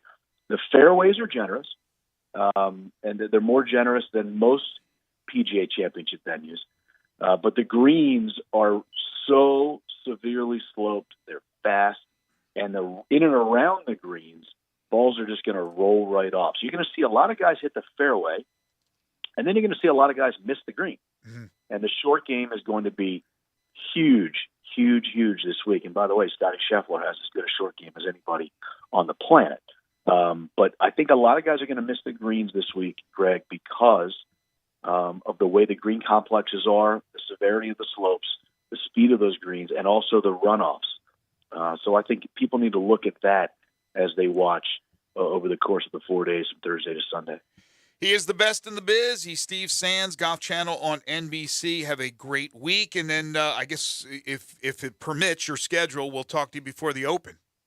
If it permits. Stop. Get out of here. You're of course. the best. You're the best. And I can't wait, man. You're going to anything actually for, be anything in for, Memphis. Anything for you. Anything for Eli. Somehow you're gonna, I know. Somehow you're gonna pull out of it. I appreciate it. You're gonna do what in Memphis? Somehow you're gonna pull out of it like Tiger would do all those years and end up not in Memphis. Listen, man, it's already on the schedule. It's in the calendar. Flights are booked. I'm ready. Fired up, man. Thanks, Steve. I'm ready. I just want to know where we're going and who's paying. Well, you don't have to worry about that. We'll take care of it. $18 beers. $18 beers are on you. $18 Mick Ultras, baby. $18. Enjoy. Thanks, Steve. Yeah, man. Take it easy. You need a tough, reliable tractor to tackle the tough chores. The folks at Mid-South Ag Equipment have just what you're looking for with the Case IH Farmall Series. Versatile performers, perfect for whatever it is you need to get done, and a great value as well. You can check out the full line of Case IH Farmall tractors right there at Mid-South Ag Equipment, just south of Collierville on Goodman Road. Easy to find, easy to get to. Take I-269 to the Goodman Road exit, and they're just a half mile west. Plus, they got Bush Hog equipment as well, including Bush Hog zero-turn lawnmowers. You can check those out. New equipment, pre-owned equipment, service on your current equipment.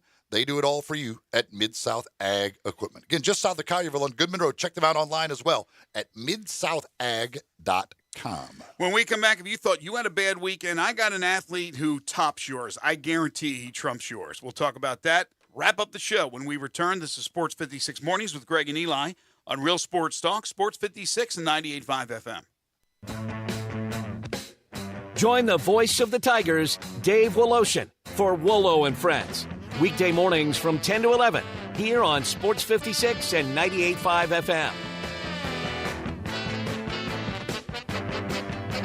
I love my Boomerang clients. This is Sheldon Rosengarten at Marks Bensdorf Realtors. Recently, I had clients move back to Memphis who reminded me that I sold their home here 18 years ago. They asked if I'd represent them again when purchasing, and I said, of course. And I just represented another couple in their purchase and talked about how I sold them their current home 25 years ago. These are Boomerang clients. That is a testimonial to what I do, not just how long I've been in the real estate business. And while the market has evolved and changed, I stay in front of it, providing clients the absolute best and most honest and truthful representation that 40 years in real estate can bring. So if you're thinking of selling your home or making a life-altering move, call me. I can provide information about what you might do, what to avoid to make everything easier. Find out why people often say that when you want the job done, call Shell Dunn. You can reach me at 483-0546 or memphisrelocate.com. At Shell Dunn Rosengarten, 483-0546 or memphisrelocate.com.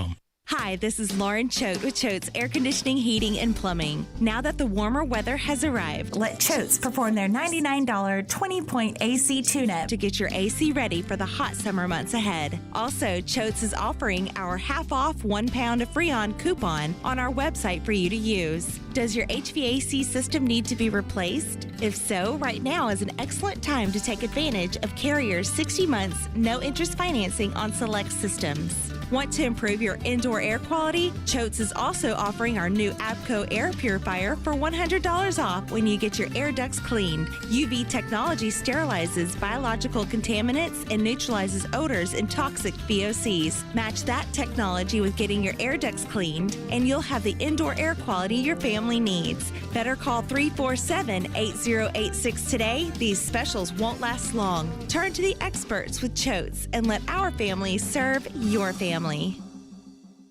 Moving is stressful, but Black Tie Moving can take the worry out of the process. Whether you're moving across town or across country, moving your home or your office, your personal moving concierge from Black Tie Moving will work with you to design a plan that perfectly fits your budget and needs. And they're available 24/7 to answer any questions you have. Give Black Tie Moving a call at 901-316-6196 or go to blacktiemoving.com/Memphis to get your personal, no-obligation quote from the moving experts at Black Tie Moving. Hey Mid-South, this month buying a car is as easy as one and done. Colin here from DeSoto Auto Sales. Just visit one dealership, put just $1 down, and you're done.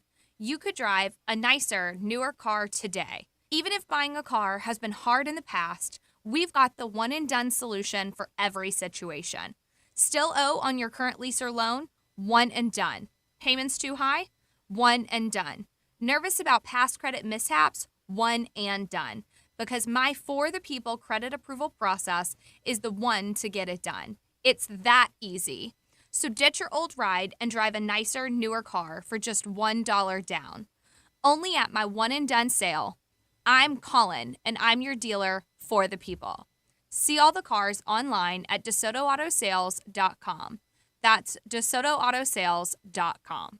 Credit and $1 down require bank approval. Negative equity may be refinanced. Offer absolutely expires on May 31st, 2022. If you want to make money in sales, Flynn Broadcasting wants you. If you can sell, Flynn Broadcasting has a great career waiting for you. If you can sell, we have great benefits, salary, commissions, sales leads, and a great place to work. Can everyone sell? No. But if you can, Flynn Broadcasting wants you. Apply today at jobs@flinn.com. Start your career today at jobs@flynn.com. Flynn Broadcasting wants you.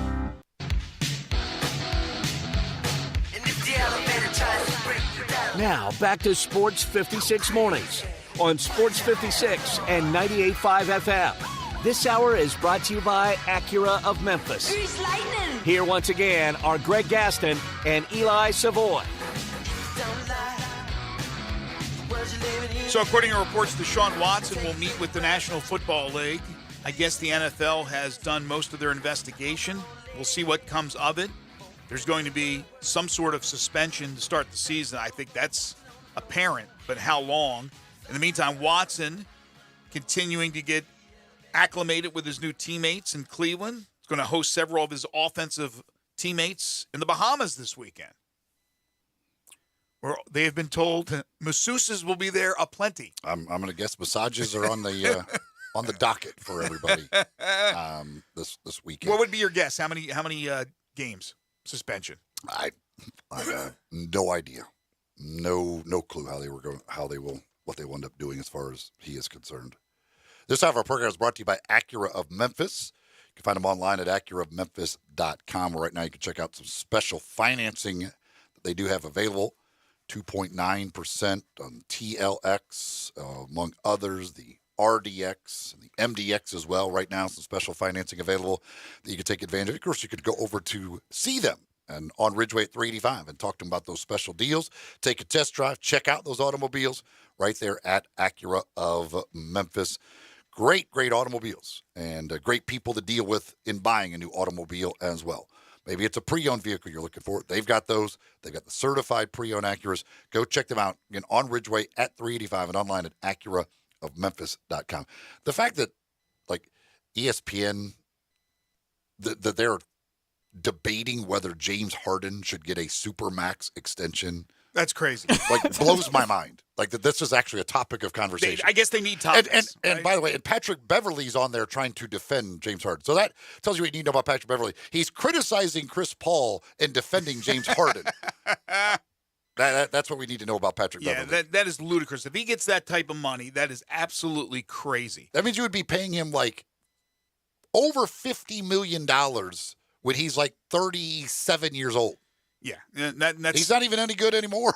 Really, like that is not a topic of conversation. You'd probably cut him and owe him money like Bobby Bonilla. All right, so hopefully all of you folks listening had a great weekend, but the odds are some of you had bad weekends. My weekend was okay. I guarantee if you had a bad weekend, it wasn't as bad as Toronto Maple Leaf star Mitch Marner. First of all, his Maple Leafs at home over the weekend eliminated from the Stanley Cup playoffs by the Tampa Bay Lightning. I think there was a 2-1 final in game number 7. So that's bad enough. Well, then you go with your friends to a movie in Toronto 48 hours later, and you are robbed at gunpoint. 3 mask-wearing suspects, 2 with handguns, 1 with a knife, approached you, and they said, "Get away from your vehicle. We're taking your vehicle." Marner said, "Go ahead and take it," which is what you really should do, right? You can't try to fight back unless maybe you have a gun in your hand. The Sun, that's the Toronto Sun, reported that Marner and his friends did not have a gun pointed directly at their heads, and the suspects only wanted the Range Rover. However, they were still out of luck without a vehicle. The 3 suspects are still at large. Marner is said to be doing okay. That's a rough weekend. Good to know, because Canada takes COVID seriously. Good to know they were all wearing masks. The gun even had a mask on it. That's a tough one from Marner. We want to thank Connor O'Gara and Steve Sands for joining us on the program today. Tomorrow we're back starting bright and early at 7 a.m. Sam Pittman, for all the Hogs fans out there, will join us at 8:05, the head football coach of the Arkansas Razorbacks. We'll talk Grizzlies with DeMichael Cole. 5 favorite things. The topic, once again, your 5 favorite Eddie Murphy movies. We'll recap Game 1 of the Eastern Conference Finals, get you set for Game 1 of the Western Conference Finals, and obviously the draft lottery taking place tonight. We'll recap it on the show tomorrow. Wolo and Friends on Sports 56 is coming up next. For Eli Savoy and Zach Boyd, I'm Greg Gaston. Enjoy the rest of your Tuesday, everyone.